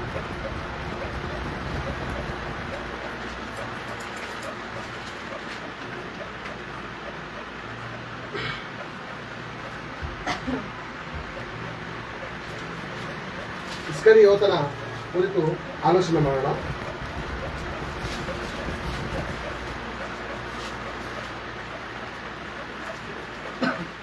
ಮತ್ತಾಯನ ಬರೆದ ಸುವಾರ್ತೆ 27:5 ನೋಡಿ. ಆಗ ಅವನು ಆ ಹಣವನ್ನು ಮೇಲಿನಿಂದ ಅವನ ಒಂದು ಅಧ್ಯಾಯ ಮೇಲಿಂದ ನಂತರ ಮತ್ತಾಯನ ಬರೆದ ಸುವಾರ್ತೆ 25ನೇ ಅಧ್ಯಾಯ 4ರಿಂದ ಹೋಗೋದು. ಅದಕ್ಕವರು ಅದು ನಮಗೇನು ನೀನೇ ನೋಡಿಕೋ. ಈತನ ಏನನ್ನು ಗೊತ್ತಾಗಿದೆ ಮನಸ್ಸಿನಲ್ಲಿ? ನಾನು ನಿರಪರಾಧಿಯನ್ನು ಗಲ್ಲಿಗೆ ಹಾಕ್ಸ್ತಾ ಇದ್ದೀನಲ್ಲ ಅಂದಾಗ ಇವನೇನಂತ ಹೇಳಿ ಪರಿಸರ ಸದುಕಾಯನು ನೀನೇ ನೋಡಿಕೋ. ಅದ್ರ ಶಾಪ ನಮ್ಗೆ ಯಾಕೆ ಹೇಳ್ತಾ ಇದ್ದೆ? ನಮ್ಗೆ ಬೇಕಾಗಿದ್ದೇನು? ಯೇಸು ಕ್ರಿಸ್ತನು. ನಿನ್ನ ಮೂಲಕ ನಾವು ಉಪಯೋಗಿಸ್ಬೇಕಾಗಿರುವಂತಹ ವಿಷಯದಲ್ಲಿ ಉಪಯೋಗಿಸಾಯ್ತು. ಈಗ ನೀನೇನ್ ಆಗಿದ್ಯಾ? ನೀನನ್ ಬೇಡ. ಈಗ ಅದು ಮ್ಯಾಲ್ಗಡೆಯಿಂದ ಓದೋಣ. ಪ್ರೇರದು 2ನೇ ವಚನದಿಂದ ಓದೋಣ. ಅವರಲ್ಲಿ 5 ಮಂದಿ ಬುದ್ಧಿ ಇಲ್ಲದವರು, 5 ಮಂದಿ ಅದೇನಪ್ಪ? ಆತನನ್ನು ಹಿಡುಕೊಟ್ಟ ಯೂದನು ಆತನಿಗೆ ಮರಣದಂಡನೆಯ ತೀರ್ಪಾಯಿತೆಂದು ನೋಡಿ ಪಶ್ಚಾತ್ತಾಪಪಟ್ಟು. ಮತ್ತಾಯ 27:5 ಹೌದಪ್ಪ, ಅದೇ ಓದ್ತಾರೆ ಸರ್. ಆ 30 ರೂಪಾಯಿಗಳನ್ನು ಮಹಾಯಾಜಕರಿಗೂ ಹಿರಿಯರಿಗೂ ತಿರುಗಿ ತಂದು ತಪ್ಪಿಲ್ಲದವನನ್ನು ಮರಣಕ್ಕೆ ಒಪ್ಪಿಸಿಕೊಟ್ಟು ಪಾಪ ಮಾಡಿದ್ದೇನೆ ಎಂದು ಅಂದನು. ಯಾವಾಗ ಇದು ಗೊತ್ತಾಯ್ತು ಬೇರೆ? ಪಾಪ ಮಾಡಿದ್ದೇನು ತಪ್ಪಿಲ್ಲದವನಿಗೆ ಸಿಗಾಕ್ಸಿ ಅಂತ ಯಾವಾಗ ಗೊತ್ತಾಯ್ತು? ಇವನು ಇಷ್ಟಪಟ್ಟಿದ್ದೇನು? ಹಣ. ಆ ಹಣ ಇವನು ಬಳಿ ಬಂದಾಗ ಅವ್ನು ಗೊತ್ತಾಯ್ತು. ಅವಾಗ ಅರ್ಥ ಆಯ್ತು? ಎಂತಕ್ಕೋಸ್ಕರ ಯೇಸು ಕೃಷ್ಣ ಕೂಡ 30 ನಾಣ್ಯಕ್ಕೋಸ್ಕರ ಹಿಡ್ಕೊಟ್ಟ. ಈ ನಾಣ್ಯ ಅವನ ಹತ್ರ ಇದ್ದಾಗ, ಯಾರ ಹತ್ರ? ಪರಿಸರ ಸದುಕಾಯರ ಹತ್ರ ಇದ್ದಾಗ ಅವ್ನು ಗೊತ್ತಾಗ್ಲಿಲ್ಲ ನಾನು ಮಾಡ್ತಾರಂತ ತಪ್ಪು. ಯಾವಾಗ ಇಷ್ಟಪಟ್ಟಿದ್ದು ಇವನು ಬಳಿಗೆ ಗೊತ್ತೋ ಆ ಹಣ, ಆವಾಗ ಗೊತ್ತಾಯ್ತು ನಾನು ದೇವರಿಗೆ ದ್ರೋಹ ಬಗೆದಿದ್ದೇನೆ. ಅದು ಇಷ್ಟಪಟ್ಟಿದ್ದು ಏನಾದ್ರೂ ಇಟ್ಕೊಳಕ್ಕೆ ಮನಸ್ಸು ಬರ್ತಾ ಇತ್ತು ನನಗೆ. ಆತನಿಗೆ ಓದೋಣ ಅದು ಮುಂದಕ್ಕೆ. ಅದಕ್ಕವರು ಅದಕ್ಕೆ ನಮಗೇನು? ನಮ್ಗೇನ್ ಬೇಕಾಗಿತ್ತೋ? ನಿನ್ನಿಂದ ನಮ್ ಕೆಲಸ ಆಗ್ಬೇಕಾಗಿತ್ತು. ನಿನ್ಗೇನ್ ಬೇಕಾಗಿತ್ತು? ಹಣ. ಈಗ ನಮ್ಗೆ ಬೇಕಾಗಿಲ್ಲ. ನೀನು ಒಳ್ಳೆ ಕೆಲಸ ಮಾಡಿದೀನಿ ಅಂತಾದ್ರೂ ಹೇಳ್ಬೋದಾಗಿತ್ತಲ್ಲ ಬೇರೆಯವರು. ಪರಿಸರ ಸದುಕಾರು ತುಂಬಾ ಉತ್ತಮವಾದಂತ ಕೆಲಸ ಮಾಡಿ ನಮ್ಗೆ ಕೊಟ್ಟಿದ್ಯಾ, ಶಬಾಷ್ ಅಂತ ಆದ್ರೂ ಹೇಳ್ಬೋದಾಗಿತ್ತಲ್ಲ. ಯಾಕೆ? ಜೊತೆಲಿರುವಂತ ಅಂತ ಪ್ರೀತಿಸುವಂತ ಯೇಸು ಕ್ರಿಸ್ತನನ್ನ ನೀನು ದ್ರೋಹ ಬಗೆದ ಮೇಲೆ ನಿನ್ನ ನಾನು ಮಡಿಕೊಂಡು ಏನ್ ಮಾಡ್ಲಿ? ನಾನು ನಿನ್ಗೆ ನಿನ್ನಂತ ದ್ರೋಹಿ ನಾನು ಮಡಿಕೊಂಡು ಏನ್ ಮಾಡ್ಲಿ? ಬೇಕಾಗಿಲ್ಲ ನೀನ್ ನನಗೆ. ಅಂತ ದೇವರನ್ನೇ ಮೋಸ ಮಾಡಿದಂತ ನೀನು ನನ್ನ ಹತ್ರ ಇದ್ದು ನಿಯತ್ತಾಗಿ ನೀನು ನಡ್ಕೊಳ್ಳುವಂಥದ್ದು ಏನಿಲ್ಲ ಅಂತ ಅವರು ಉಗಿದ್ ಬಿಸಾಕ್ತಾ ಇದಾರೆ. ನಮ್ಮಿಂದ ಸೈತಾನನಿಗೆ ಉಪಯೋಗ ಆದ ಮೇಲೆ ಏನ್ ಮಾಡ್ತಾನೆ ಗೊತ್ತಾ? ಉಗಿದು ಬಿಸಾಕ್ತಾನೆ. ನಮ್ಮಿಂದ ಉಪಯೋಗ ಆಗೋವರೆಗೂ ಮಾತ್ರ ಅವನು. ನಾವು ಇನ್ನೊಬ್ರಿಗೆ ಆಕರ್ಷಣೆಯಿಂದ ಕಾಣಬೇಕಂದ್ರೆ ಅವ್ನಿಗೆ ಉಪಯೋಗ ಆಗ್ಬೇಕು. ಇನ್ನೊಬ್ರು ನಮ್ಗೆ ಆಕರ್ಷಣೆ ಕಾಣ್ಬೇಕಂದ್ರೆ ಅವ್ರಿಗೆ ಉಪಯೋಗ ಆಗ್ಬೇಕು. ನಾವು ಇಷ್ಟಪಟ್ಟು ನಮ್ಗೆ ಸಿಗ್ಬೇಕಂದ್ರೆ ಅವ್ರಿಗೆ ಉಪಯೋಗ ಆಗ್ಬೇಕು. ಪ್ರತಿಯೊಬ್ಬರು ಅವನ ಕೈಯಲ್ಲಿದ್ದಾರೆ ಬೇರೆ. ಬಹಳ ಜಾಗೃತಿಯಿಂದ ನಮ್ಮ ಜೀವಿತ ಯಾತ್ರೆ ಏನಿದೆ ಗೊತ್ತಾ, ಬಹಳ ಹುಷಾರಾಗಿರ್ಬೇಕು ನಾವು. ನಿಂತಿದ್ದೇನೆ ಎಂದು ನೆನೆಸುವವನು, ನಾನು ಕೂಡ ನಿಂತಿದ್ದೇನೆ ಎಂದು ನೆನೆಸುವವನು ಬೀಳದೆ ಎಚ್ಚರಿಕೆಯಿಂದ ಇರಬೇಕು. ಹೌದಾ? ಏನ್ ಮಾಡ್ತಾ ಇದ್ದಾನೆ ನೋಡಿ ಆ ಹಣವನ್ನು. ಅದಕ್ಕವರು ನಮಗೇನು, ನೀನೇ ನೋಡಿಕೋ. ಆಗ ಅವನು ಆ ಹಣವನ್ನು ದೇವಾಲಯಕ್ಕೆ ಬಿಸಾಟು ಬಿಟ್ಟು ಹೊರಟು ಹೋಗಿ ಬಿಸಾಕದಂತೆ ಪ್ರೇರೆ, ಬಿಸಾಕದಂತೆ ಸಂಸೋನನು ಬೆಲ್ಲನ ಬಿಸಾಕ್ತಾ ಇದ್ದಾನೆ, ಇಟ್ಕೋತಾ ಇದ್ದಾನ, ಬಿಸಾಕ್ತಾ ಇದ್ದಾನ, ಇಟ್ಕೋತಾ ಇದ್ದಾನ. ದೈಹಿಕವಾಗಲ್ಲ ಬಿಸಾಕ್ತಾ ಇರೋದು ಅಂತಾರೆ, ಆತ್ಮಿಕವಾಗಿ, ಆತ್ಮ ಸಂಬಂಧವಾದ ಮಾತು. ಈಗ ಹಿಂಸೆ ಪಡಿಸುವಷ್ಟು ಟಾರ್ಚರ್ ಕೊಡ್ತಾ ಇದ್ದಾನಂದ್ರೆ ಆತನ ಪೀಡ್ಸೋದಕ್ಕೆ ಮನ್ಸು ಬರುತ್ತಾ ಅಲ್ವಾ? ಈಗ ಏಸವನು ಒಂದು ತುತ್ತು ಆಹಾರಕ್ಕೋಸ್ಕರ ದೇವರ ಆಶೀರ್ವಾದನ ಕಳ್ಕೊಂಡ. ಆ ಆಹಾರ ಇವನಿಗೆ ರುಚಿಯಾಗಿ ಕಾಣಿಸ್ತೈತಾ? ಆಗ ಕಾಣಿಸ್ತೈತಾ? ಅಯ್ಯೋ ಎಂತ ಪರಿಸ್ಥಿತಿ ಗೊತ್ತಪ್ಪ, ಎಂತ ಸಮಯದಲ್ಲಿ ನಾನು ಯಾಮಾರ್ದೆ. ಆ ಒಂದು ಅಳಸಂದಿ ಗುಗ್ರಿಗೋಸ್ಕರ ನನ್ನ ಆಶೀರ್ವಾದನ ಕಳ್ಕೊಂಡಲ್ಲ. ಈಗ ನಾನು ಅಳ್ತಾ ಬೇಡ್ತಾ ಇದ್ದೀನಿ, ಆಗ್ಲೂ ಅಳ್ತಾ ಇದೆ ಆಹಾರಕ್ಕೋಸ್ಕರ. ಈಗೂ ನಾನು ಅಳ್ತಾ ಇದ್ದೀನಿ ಆಶೀರ್ವಾದಕ್ಕೋಸ್ಕರ. ಯಾವಾಗ ಆಗ್ತಾನೆ ಚೆನ್ನಾಗಿರುತ್ತೆ. ದೇವರ ಆಶೀರ್ವಾದ ಕ್ಷಣಿಕವಾಗಿ ಬಂದಿ ಹೋಗುವಂಥದ್ದು, ತಾತ್ಕಾಲಿಕವಾದ ಈ ಭೋಗದ ಆಸೆಗಳು ಬಂದಿ ಸಡನ್ ಆಗಿ ಹೋದ್ರೆ ನಮ್ಗೆ ಆಶೀರ್ವಾದನ ಅಥವಾ ಶಾಶ್ವತವಾದ ಆಶೀರ್ವಾದ ನಮಗ್ ಬೇಕಾ? ತಾತ್ಕಾಲಿಕವಾದ ಆಶೀರ್ವಾದವು ಸ್ವಲ್ಪ ಹೊತ್ತು ಸ್ವಲ್ಪ ಮಟ್ಟಿಗೆ ಕಾಣಿಸುವಂಥದ್ದು. ಶಾಶ್ವತವಾದ ಆಶೀರ್ವಾದ ಅಂತೂ ಅದಕ್ಕೆ ದೇವರು ಹೇಳ್ತಾರೆ, ಎಲ್ಲಿ ಹುಡುಕ್ರಿ? ಮೇಲಾದವುಗಳು ಹುಡುಕ್ರಿ. ಮೇಲಾದವು ಕಾಣ್ತಾ ಇದ್ದಾರೆ ನನಗೆ, ಅದು ಹುಡುಕ್ರಿ ಅಂತ ಇದ್ದಾರೆ. ಸಿಗುತ್ತಾ? ಹುಡುಕಿರಿ ಖಂಡಿತ ಪ್ರೇರೆ. ತಟ್ಟುವವನಿಗೆ ಬಾಗಿಲು ತೆರೆಯಲ್ಪಡುವುದು. ಸತ್ಯವಾದ ಮಾತು ಬೇರೆ. ಯೇಸು ಕ್ರಿಸ್ತನ ಒಂದು ಮಾತು, ಒಂದು ಗುಡಿಸಾದರೂ ಎಲ್ಲೂ ಕೂಡ ಅರ್ಥ ಆಗಲ್ಲ ಬೇರೆ. ಅಂತ ಮಾತುಗಳನ್ನು ಮಹಾಜ್ಞಾನಿಯಾಗಿರುತ್ತೆ ಯೇಸು ಪ್ರಭು ಮಾತಾಡಿದಂತೆ. ಈಗ ಸಂಸೋನನ್ನು ಅದನ್ನ ಮಡ್ಕೊಳಕ್ ಆಯ್ತಾ ಇಲ್ಲ, ಅವಳನ್ನ ಮಡ್ಕೊಳಕ್ ಆಯ್ತಾ ಇಲ್ಲ. ದಲೀಲ್ ಜೊತೆ ಸುಖ ಸಮಾಧಾನ ಇರೋದಕ್ಕೆ ಆಗ್ತಾ ಇಲ್ಲ. ಯಾಕಂದ್ರೆ ನಾವು ಇಷ್ಟಪಟ್ಟಿದೆ ನಮ್ಗೆ ಏನಾಗುತ್ತೆ ಗೊತ್ತಾ? ನೋಡಿಕೊಳ್ಳೋ ಒಂದು ವಚನ, ರೋಮ ಬರೆದ ಪತ್ರಿಕೆ 11ನೇ ಅಧ್ಯಾಯ 3ನೇ ವಚನವನ್ನು ಒಂದು ಸಾರಿ ಗಮನಿಸೋಣ. ಕರ್ತನೆ ಅವರು ನಿನ್ನ ಪ್ರವಾದಿಗಳನ್ನು ಸಂಹರಿಸಿದ್ದಾರೆ, ಯಜ್ಞವೇದಿಗಳನ್ನು ಹೊಡೆದು ಹಾಕಿದ್ದಾರೆ. ನಾನು ಒಬ್ಬನೇ ಉಳಿದಿದ್ದೇನೆ, ನನ್ನ ಪ್ರಾಣವನ್ನು ತೆಗೆಯಬೇಕೆಂದು ಕೆಳಗಡೆ ಓದೋಣ. ಅವರ ಊಟವೇ ಆಯ್ತಾದ್ರಲ್ಲ ಆ ಮಾತು.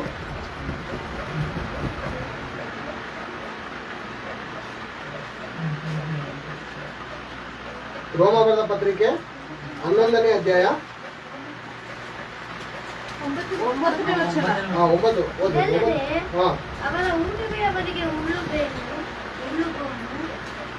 ಇದಲ್ಲದೆ ಅವರ ಊಟವೇ ಅವರಿಗೆ ಉರ್ಲು.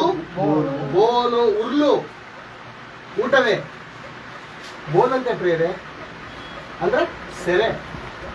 ಒಂದು ವಿಡಿಯೋ ತೋರಿಸಿ.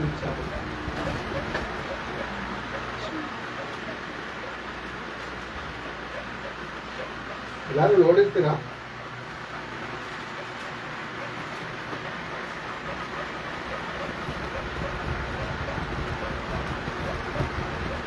ಈಗ ಈ ಬೋನಿನ ಒಳಗಡೆ ಆಹಾರವಿದೆ.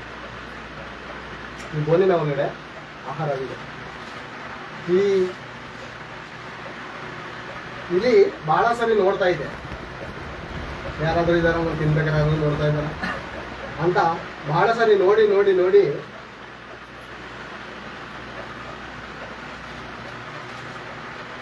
ಹತ್ರ ಹೋಗ್ತಾ ಇದೆ.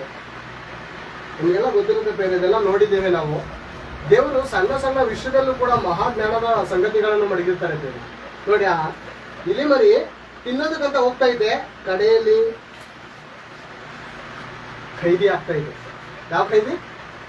ಪ್ರೇಮ ಖೈದಿ ಅಲ್ವಾ?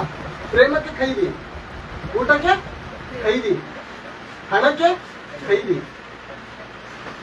ಬೇರೆ ಅದು ತಿನ್ನಕ್ಕೆ ಬಿಡಲ್ಲ. ಅದು ಇವಾಗ ಒಳ್ಳೆ ಆಹಾರ ಇದೆ ಒಳಗಡೆ ಏನಿದೆ, ಇಲ್ಲಿಗೆ ಒಳ್ಳೆ ಆಹಾರ ಇದೆ. ತಿನ್ನಕ್ಕಾಗತ್ತಾ? ಬಾಯಿ ಹತ್ರ ಹೋಯ್ತಾ ಇದ್ದಾಗಲೇ ಹಿಂದ್ಗಡೆ ಅದು ಸೆರೆ ಆಯ್ತು ಅಂತ ಗೊತ್ತಾದಾಗ ಏನಾಯ್ತು ಗೊತ್ತಾ? ಈ ಆಹಾರದ ಯೋಗ್ಯತೆ ಇಷ್ಟೇನೆ. ನನ್ನ ಮೋಸ ಮಾಡಕ್ ಕರೆದೈತಿದ್ದು. ಗಂಡಿನ ಯೋಗ್ಯತೆ ಯಾವ ಗೊತ್ತಾಗತ್ತೆ? ಮದ್ವೆ ಆದ್ಮೇಲೆ ಅವ್ನು 2 ರೂಪ ತೋರಿಸ್ತಾನೆ. 2 ರೂಪ ತೋರಿಸ್ದಾಗ ಇವ್ನ ಯೋಗ್ಯತೆ ಇಷ್ಟೇನಾ? ನನ್ನ ಆಟೋ ಒಬ್ರು ಪ್ಯಾಸೆಂಜರ್ ಬಂದ್ರು, ಲೇಡೀಸ್, ನನ್ನ ತಂಗಿ ಬಂತು ಫೋನಲ್ಲಿ, ನೋಡಿ ನಿಮ್ ಹಿಂಗ ಇಂಥ ಮಾತಾ ಕನ್ಸಲ್ಲ ನೆನೆಸಿರ್ಲಿಲ್ಲ ಕಂಡ. ಎಂತ ಭಯಂಕರ ಪರಿಸ್ಥಿತಿ ಇರುತ್ತೆ ಆಲೋಚನೆ ಮಾಡಿ. ತಿಂದ ನಂತರ ಗೊತ್ತಾಗುತ್ತೆ ಅದ್ರ ಅರ್ಹತೆ ಏನು ಅಂತ. ಅನುಭವಿಸದ ನಂತರ ಗೊತ್ತಾಗುತ್ತೆ ನಾವು ಯಾವ್ದಕ್ಕೆ ಮೋಸ ಹೋಗಿದ್ದೀವಿ ಅಂತ. ದೇವರನ್ನು ಅನುಭವಿಸುವವರು ಎಂದಿಗೂ ದೇವರಿಗೆ ಮೋಸ ಮಾಡಲ್ಲ. ಪ್ರಪಂಚವನ್ನು ಅನುಭವಿಸುವವರು ಪ್ರಪಂಚವನ್ನು ಮೋಸ ಮಾಡುವವರು. ಪ್ರಪಂಚಕ್ಕೆ ಮೋಸ ಮಾಡ್ತಾರೆ ಅಂತ ನಾವು ಅನ್ಕೋತೇವೆ, ಆದ್ರೆ ಪ್ರಪಂಚ ಎಲ್ಲ ಸೇರಿ ನಮ್ಮನ್ನು ಮಾಯ ರೂಪಕ್ಕೆ ತಳ್ಳಬೇಕಂತ ಕಾಯ್ತಾ ಇದೆ ಪ್ರೇರೆ. ಹಬಕ್ಕೂಕದಲ್ಲಿ ನೋಡಿಕೊಳ್ಳೋಣ ಪ್ರೇರೆ. ಹಬಕ್ಕೂಕ 1ನೇ ಅಧ್ಯಾಯ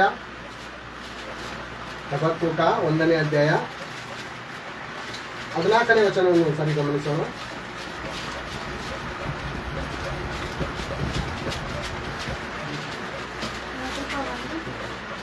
14ರಿಂದ ಮನುಷ್ಯರು ಸಮುದ್ರದ ಮೀನುಗಳ ಪೇಜ್ ಹೆಸರು ಹೇಳಪ್ಪ. ನಂಬರು 992 93 ಓದೋಣ. ಮನುಷ್ಯರನ್ನು ಸಮುದ್ರದ ಮೀನುಗಳ ಸ್ಥಿತಿಗೆ ಏಕೆ ತಂದಿ? ನಾವು ಮೀನುಗಳು ಮೀನುಗಳ ಸ್ಥಿತಿಗೆ ಇದೀವಂತೆ. ನಾಯಕನಿಲ್ಲದ ಕ್ರಿಮಿಗಳ ಗತಿಗೆ ಏಕೆ ಬರಮಾಡಿದ್ದಿ? ನಾಯಕನಿಲ್ಲದ ಕ್ರಿಮಿಗಳ ಗತಿಗೆ ಏಕೆ ಬರಮಾಡಿದ್ದಿ? ಬೇರೆ ಕ್ರಿಮಿಗಳಿಗೆ ನಾಯಕನಿಲ್ಲ ಬೇರೆ. ನಾವು ಜ್ಞಾನಕ್ಕೆ ನೋಡಿದೀವಲ್ವ? ನಾಯಕನಿಲ್ಲದಿದ್ದರೂ ಅವು ತಿನಿಯನ್ನು ತಕ್ಕ ಸಮಯದಲ್ಲಿ ಓಡಿಸ್ಕೊತಾರೆ. ಈಗ ಮನುಷ್ಯರು ಯಾರಾಗಿದ್ದಾರೆ ಗೊತ್ತಾ? 1 ಮೀನು, 2 ಇರುವೆಗೆ ಸಮಾನವಾಗಿ ಹೋಲಿಸ್ತಾ ಇದ್ದಾನೆ. ಯಾರು? ಏನ್ ಬೇರೆ? ಇಂಥ ದೇವ ಸ್ವರೂಪದಲ್ಲಿರುವಂತ ನಾವು ಯಾರಂತೆ? ಮೀನು, ಇರುವೆ ಅಂತೆ. ಅಂದ್ರೆ ನಮಗ್ ನಾಯಕನಿದ್ದಾನೆ ಇಲ್ವಾ? ಯಾರು? ಯೇಸು ಪ್ರಭು ಇದನ್ನ ನಾಯಕನ್.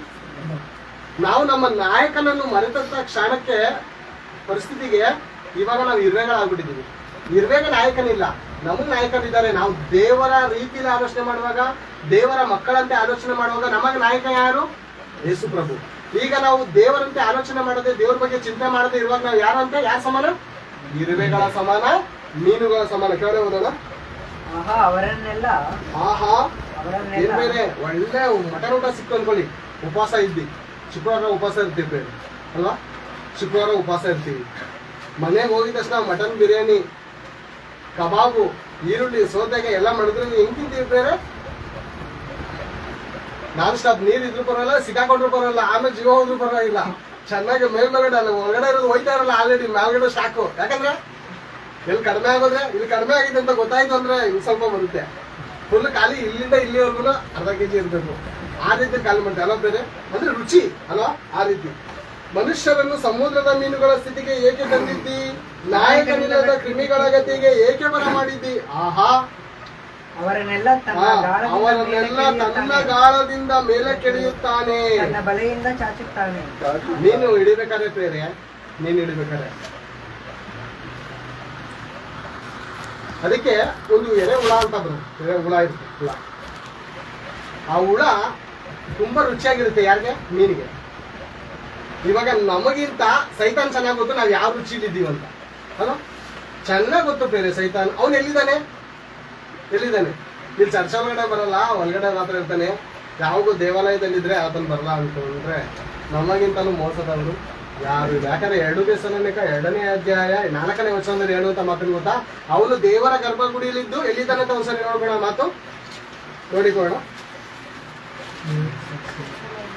2 ಥೆಸಲೋನಿಕ 2ನೇ ಅಧ್ಯಾಯ 4ನೇ ವಚನದಲ್ಲಿ ಒಂದ್ಸರಿ ಗಮನಿಸೋಣ.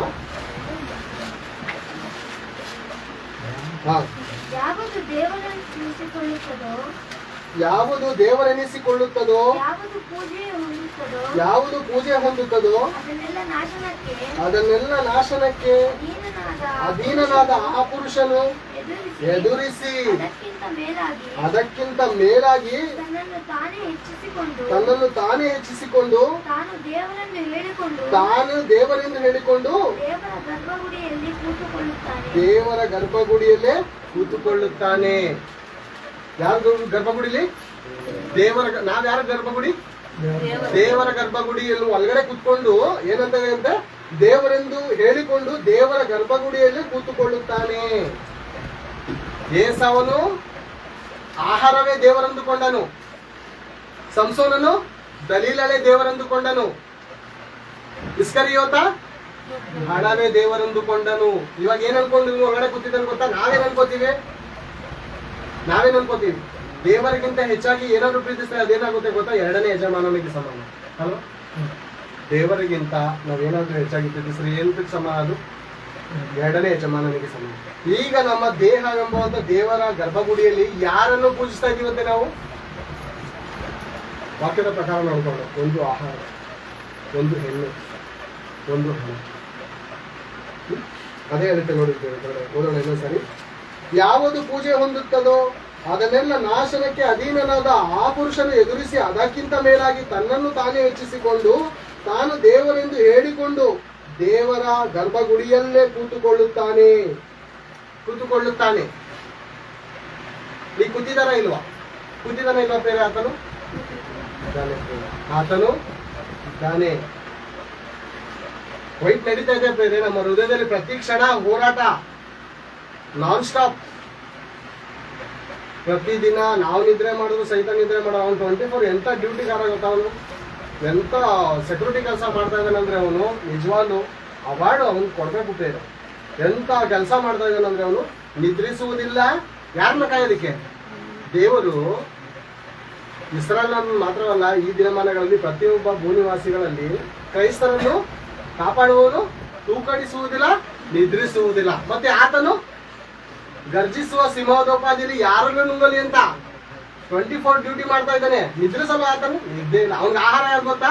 ಅದು ನೋಡ, ಹಬಕ್ಕೂಕದಲ್ಲಿ ನೋಡಿಕೊಂಡು ತನ್ನ ಬಲೆಯಿಂದ ಬಾಚುತ್ತಾನೆ, ತನ್ನ ಜಾಲದಲ್ಲಿ ಬುದ್ಧಿ ಮಾಡುತ್ತಾನೆ. ಇದಪ್ಪ ಇದು 993. ತನ್ನ ಬಲೆಯಿಂದ ಬಾಚುತ್ತಾನೆ. ತನ್ನ ಬಲೆ ಏನು ಬೇರೆ?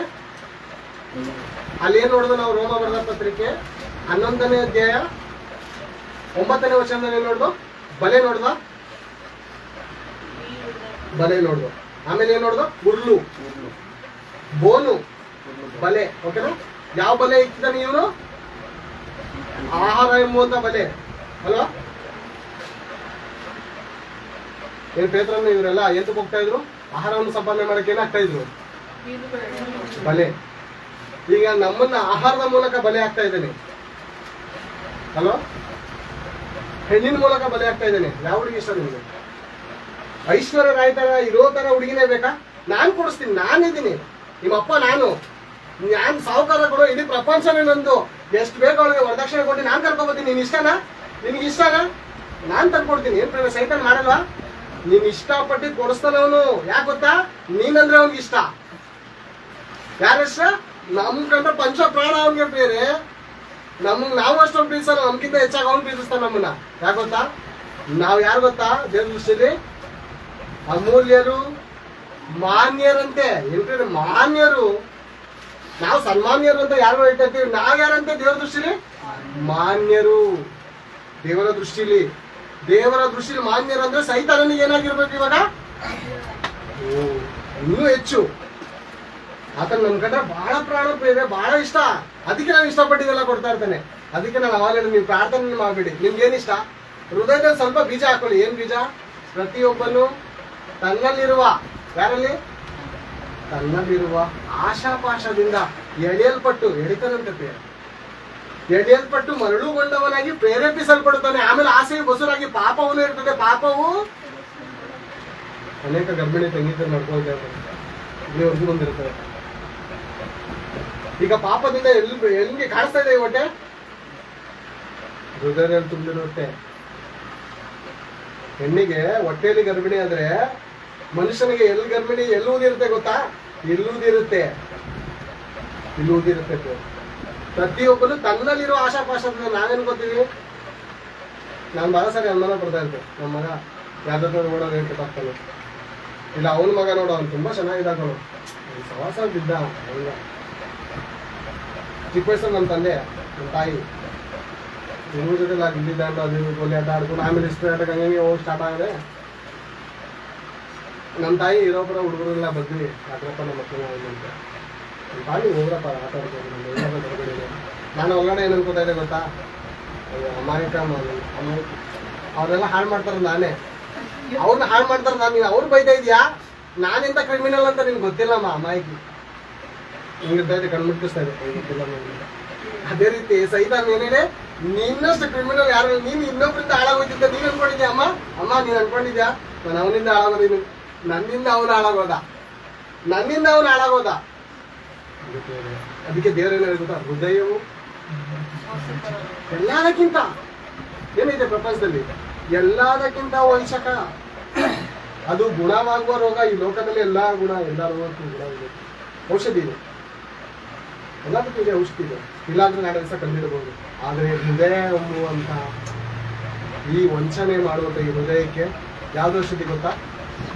ದೇವರ ವಾಕ್ಯ ಎಂಬುವಂತ ಔಷಧಿ ಐತಲ್ಲ, ನಮ್ಮ ಪ್ರಾಣಾತ್ಮ ಕೀಲು ಮುಜ್ಜುಗಳಲ್ಲಿ ತೂರಿ ಹೋಗಿ ಇಂಜೆಕ್ಷನ್ ಕೊಟ್ರೆ ನರಕ್ಕೆ ಹಿಂಗು ಯಾಕಂದ್ರೆ ನರ ಕೊಟ್ಟಾಗ ಆ ನರ್ನಲ್ಲಿ ಲಕ್ಷಾಂತರ ನರದಲ್ಲಿ ಹೋಗಿ ಅದು ಕೆಲಸ ಮಾಡುವಂಥದ್ದು.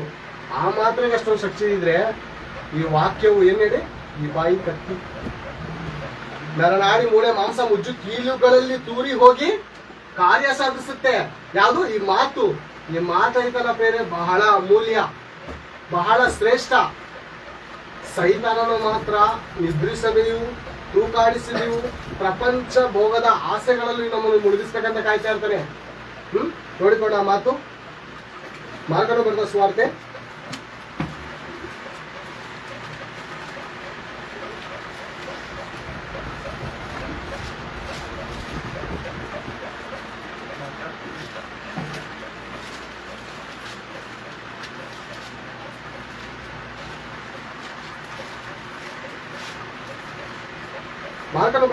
4ನೇ ಅಧ್ಯಾಯ 18ನೇ ವಚನವನ್ನು ಸರಿ ತೆಗಿ ನೋಡೋಣ. ಇನ್ನು ಕೆಲವರು ವಾಕ್ಯವನ್ನು ಕೇಳಿದಾಗ್ಯೂ ವಾಕ್ಯವನ್ನು ಕೇಳಿದಾಗ್ಯೂ ಪ್ರಪಂಚದ ಚಿಂತೆಗಳನ್ನು ಈಗ ಆಲೋಚನೆ ಮಾಡು. ಪ್ರಪಂಚದ ಚಿಂತೆಗಳು ಐಶ್ವರ್ಯದಿಂದುಂಟಾಗುವ ಈಗ ಆಲೋಚನೆ ಮಾಡ. ಐಶ್ವರ್ಯದಿಂದ ಉಂಟಾಗುವ ಮೋಸವು ಸಾಕು ಬೇರೆ. ಐಶ್ವರ್ಯದಿಂದ ಏನುಂಟಾಗುತ್ತಂತೆ? ನಂಬ್ತೀರಾ? ನಂಬತಕ್ಕದ್ದಾಗಿ ಇದೆ, ಸರ್ವಾಂಗೀಕಾರಕ್ಕೆ ಯೋಗ್ಯವಾದದಿದೆ ಈ ಮಾತು. ನಿಜ ಪ್ರಿಯರೇ, ಐಶ್ವರ್ಯದಿಂದ ಏನಾಗುತ್ತಂತೆ? ಮೋಸವು. ಬೇರೆ 70% ಕ್ರೈಸ್ತರು ಈ ದಿನ ಎಂಥದಕ್ಕೆ ಆಶೀರ್ವಾದ ಅಂತಾರೆ ಗೊತ್ತಾ? ನನ್ನ ಜಮೀನು ಹೋರಾಟ ಇದೆ, ಈ ಹೋರಾಟದಲ್ಲಿ ನಮ್ಮದೇ ಪಾಲಾಗಬೇಕು. ಯಾವುದು? ಈ ಜಮೀನು ನಮ್ಮದೇ ಪಾಲಾಗಬೇಕಂತ ಏನ್ ಮಾಡ್ತಾರೆ ಗೊತ್ತಾ? ಪ್ರಾರ್ಥನೆ ಮಾಡಿಸ್ತಾ ಇದ್ದಾರೆ. ಅದು ದೆವ್ವ ಅಂತ ಗೊತ್ತಾಯ್ತಲ್ಲ ಇವ್ರಿಗೆ. ಯಾವಾಗ ಗೊತ್ತಾಗುತ್ತೆ ಗೊತ್ತಾ? ಆಸ್ತಿ ಬಂದಾದ್ಮೇಲೆ. ಆ ಆಸ್ತಿಗೋಸ್ಕರ ಹೋರಾಡ್ತಾರೆ ನೋಡಿ. ಹೋರಾಡ್ಬೇಕಾದ್ರೆ ಎದುರುಗಡೆ ಇರುವಂತ ಮನುಷ್ಯ ಬೈತಾ ಇರ್ತಾನೆ, ಅವನು ಬಾಯಿ ಬಂದಾಗ. ಇವಾಗ ಇವ್ರು ಸ್ಟಾರ್ಟ್ ಮಾಡ್ತಾರೆ ಏನಂತ, ನಿನ್ನ ಒಬ್ಬನೇ ಚೆನ್ನಾಗಿರ್ಬೇಕಾ, ನಾವು ಚೆನ್ನಾಗಿರ್ಬಾರ್ದಾ ಅಂತ ಇವ್ರ ಬಾಯಿಂದ ಏನ್ ಬರೋ ಸ್ಟಾರ್ಟ್ ಆಗುತ್ತೆ ಗೊತ್ತಾ? ಬೈಗಳು ಬರೋದಕ್ಕೆ ಸ್ಟಾರ್ಟ್ ಆಗುತ್ತೆ. ನೆಕ್ಸ್ಟ್ ಏನಾಗುತ್ತೆ ಗೊತ್ತಾ? ಪ್ರಾರ್ಥನೆಯಲ್ಲಿ ಕುತ್ಕೊಳ್ಳೋದು ಕಡಿಮೆ ಆಗುತ್ತೆ. ಯಾಕೆ ಗೊತ್ತಾ?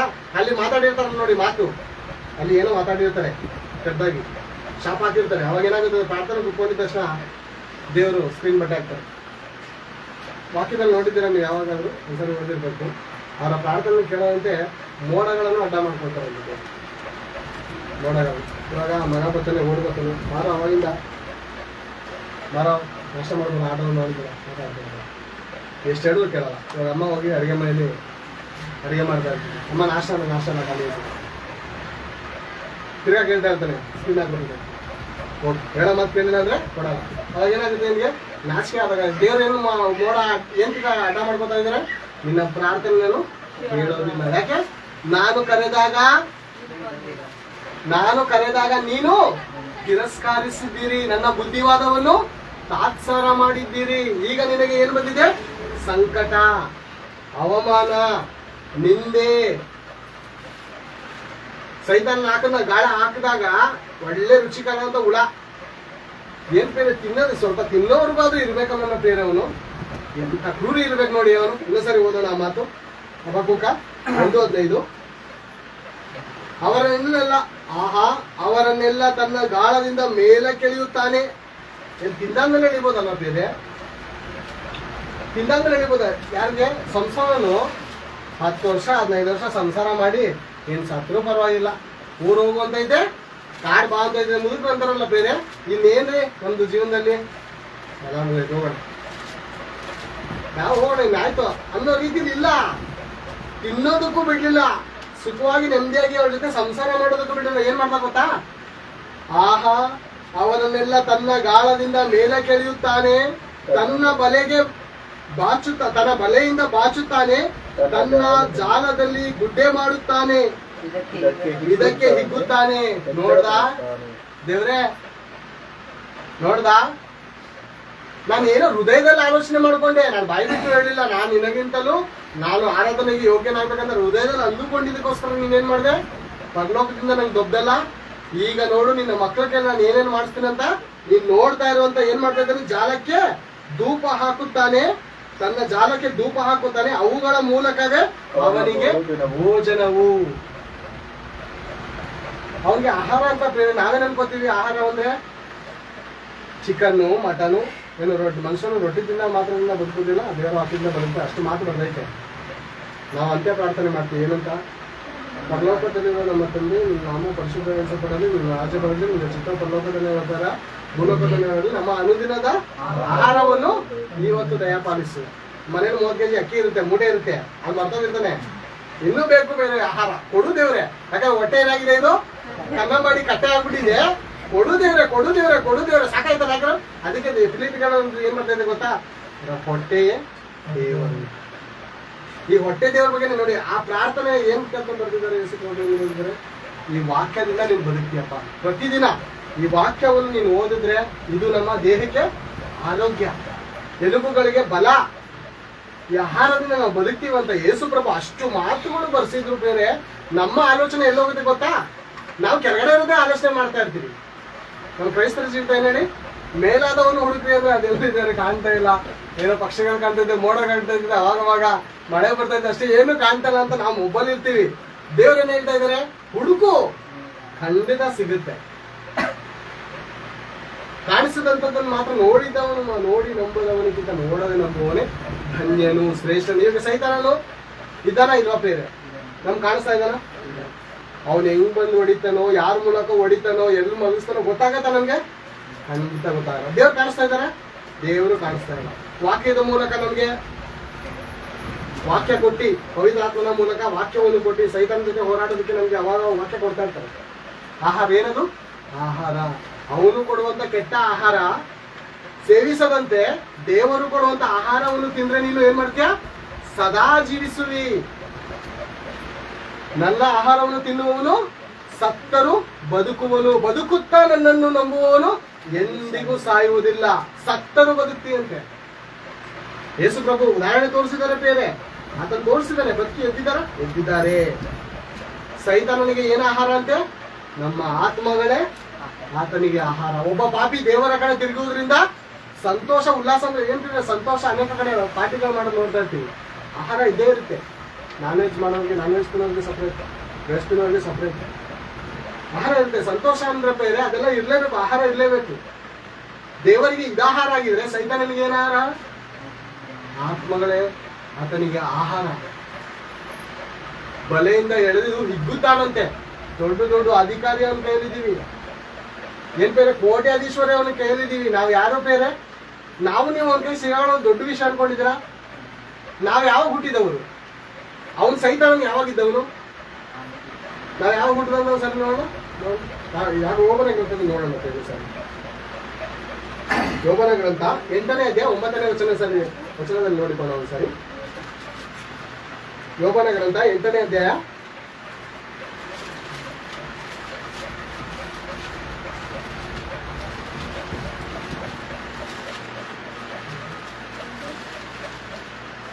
9ನೇ ವಚನ 554.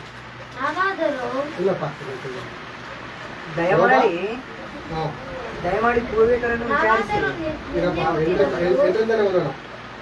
ಇಬ್ರು ಓದ್ಬೇಡಿ, ನಾನೇ ಓದ್ತೀನಿ. ದಯಮಾಡಿ ಪೂರ್ವಿಕರನ್ನು ವಿಚಾರಿಸಿ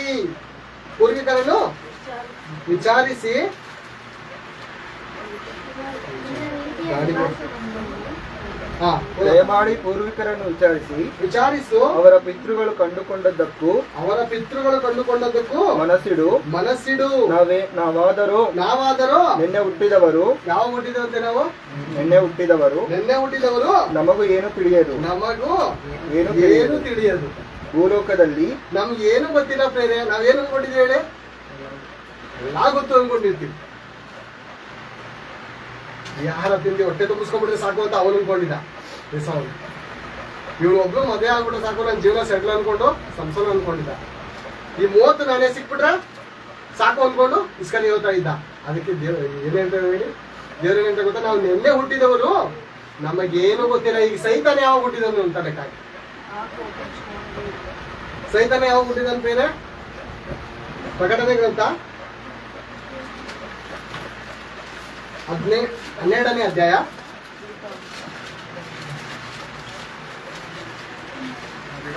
12:9 ವಚನವನ್ನು ಯಾರು ನೋಡೋಣ? ಪರಲೋಕವೇ ಅದರಲ್ಲಿ ವಾಸ ಮಾಡುವವರೇ ಹರ್ಷಗೊಳ್ಳಿರಿ. ಭೂಮಿಯೇ ಸಮುದ್ರವೇ ನಿಮ್ಮ ದುರ್ಗತಿಯನ್ನು. ನಮಗೆ ದುರ್ಗತಿ ಅಂದ್ರೆ ಬೇರೆ.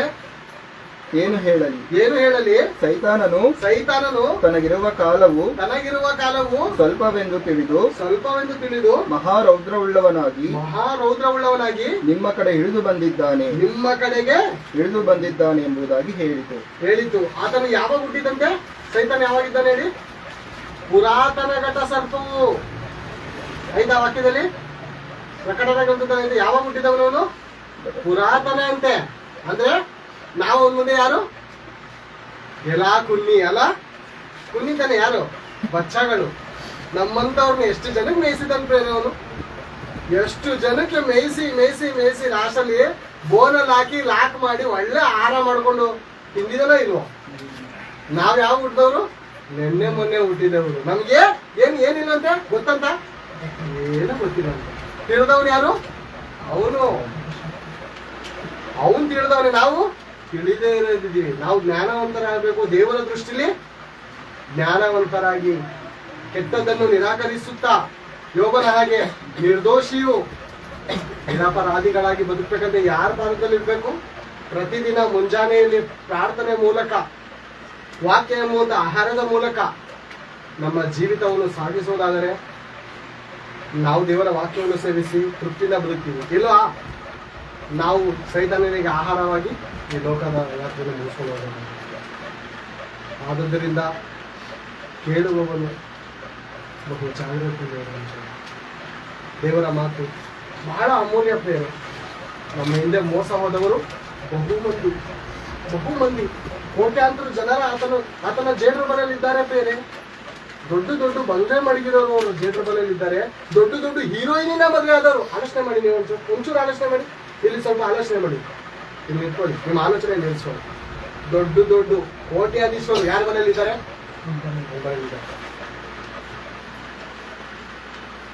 ತುಂಬಾ ಸೌಂದರ್ಯವತೆ ಅಲ್ವಾ? ತುಂಬಾ ಸೌಂದರ್ಯವತೆ ಹೀರೋಯಿನಿಗಳು ಯಾರ ಮನೆಯಲ್ಲಿದ್ದಾರೆ? ಕೋಟ್ಯಾಧೀಶರು. ದೊಡ್ಡ ಹೋಟ್ಲು ಮಡಗಿರೋರು. ಆಹಾರವನ್ನು ಯಾರು ಬೇಕಾದ್ರೂ ಏನ್ ಬೇಕಾದ್ರೂ ತಿನ್ಬೋದು ಅಲ್ವಾ? ಈಗ ಒಂದು ಗುಗ್ರಿಗೋಸ್ಕರ ಪಾಪ ಇವ್ ಮೋಸ ಆದ. ಇವ್ನು ಚಿಕ್ಕದು, ದೊಡ್ಡ ವಿಷಯ ಅಲ್ಲ. ಯಾರು? ನಮ್ಮ ಏಸವನ್ ದೊಡ್ಡವರು. ಈಗ ದೊಡ್ಡ ಹೋಟ್ಲು ಮಡಗಿರೋರು, ದೊಡ್ಡ ನಾನ್ ವೆಜ್ ಮಡಗಿರೋರು, ಹೋಟ್ಲು ವೆಜ್ ಅಲ್ಲಿ ಸೂಪರ್ ಹೋಟ್ಲು ಮಡಗಿರೋರು ಯಾರ ಕೈಲಿದ್ದಾರೆ? ಅವರೇ ಅವ್ರ ಕೈಯಲ್ಲಿ ಇರಬೇಕಾದ್ರೆ ನಾವು ನೀವು ಯಾರ ಕೈಲಿ ಇರ್ಬೇಕು? ದೇವರ ಹಸ್ತದ ಕೆಳಗಡೆ ನಾವು ನೀವಿರ್ಬೇಕು. ಆವಾಗ ದೇವ್ರೇನ್ ಮಾಡ್ತಾರೆ ಗೊತ್ತಾ? ಕೋಳಿಯು ತನ್ನ ಮರಿಗಳನ್ನು ಹೇಗೆ ಮರೆಮಾಚಿ ಕಾಪಾಡುತ್ತದೋ ಆಗ ನಮ್ಮನ್ನು ಕಾಪಾಡ್ತಾರೆ. ಆತನ ಹಸ್ತದ ಕೆಳಗಡೆ ಆತನ ಬಲೆ ಸಿಗಾಕೊಂಡ್ರೆ ಮಾತ್ರ ಪ್ರಪಂಚವು ಆತನ ನುಂಗಿದಾನೆ. ನುಂಗಿ ಕೂಡ ತೃಪ್ತಿ ಇಲ್ಲ. ದುರಾಸೆ ಉಳ್ಳವನು ಆತನ ಬೇರೆ. ಆತನು ದುರಾಸೆ ಉಳ್ಳವನು. ಸಾಯ್ತೀನಂತ ಗೊತ್ತಾದ್ರೂ ಅವನು ಎದುರಾಕೊಂಡವನು ದೇವ್ರಿಗೆ.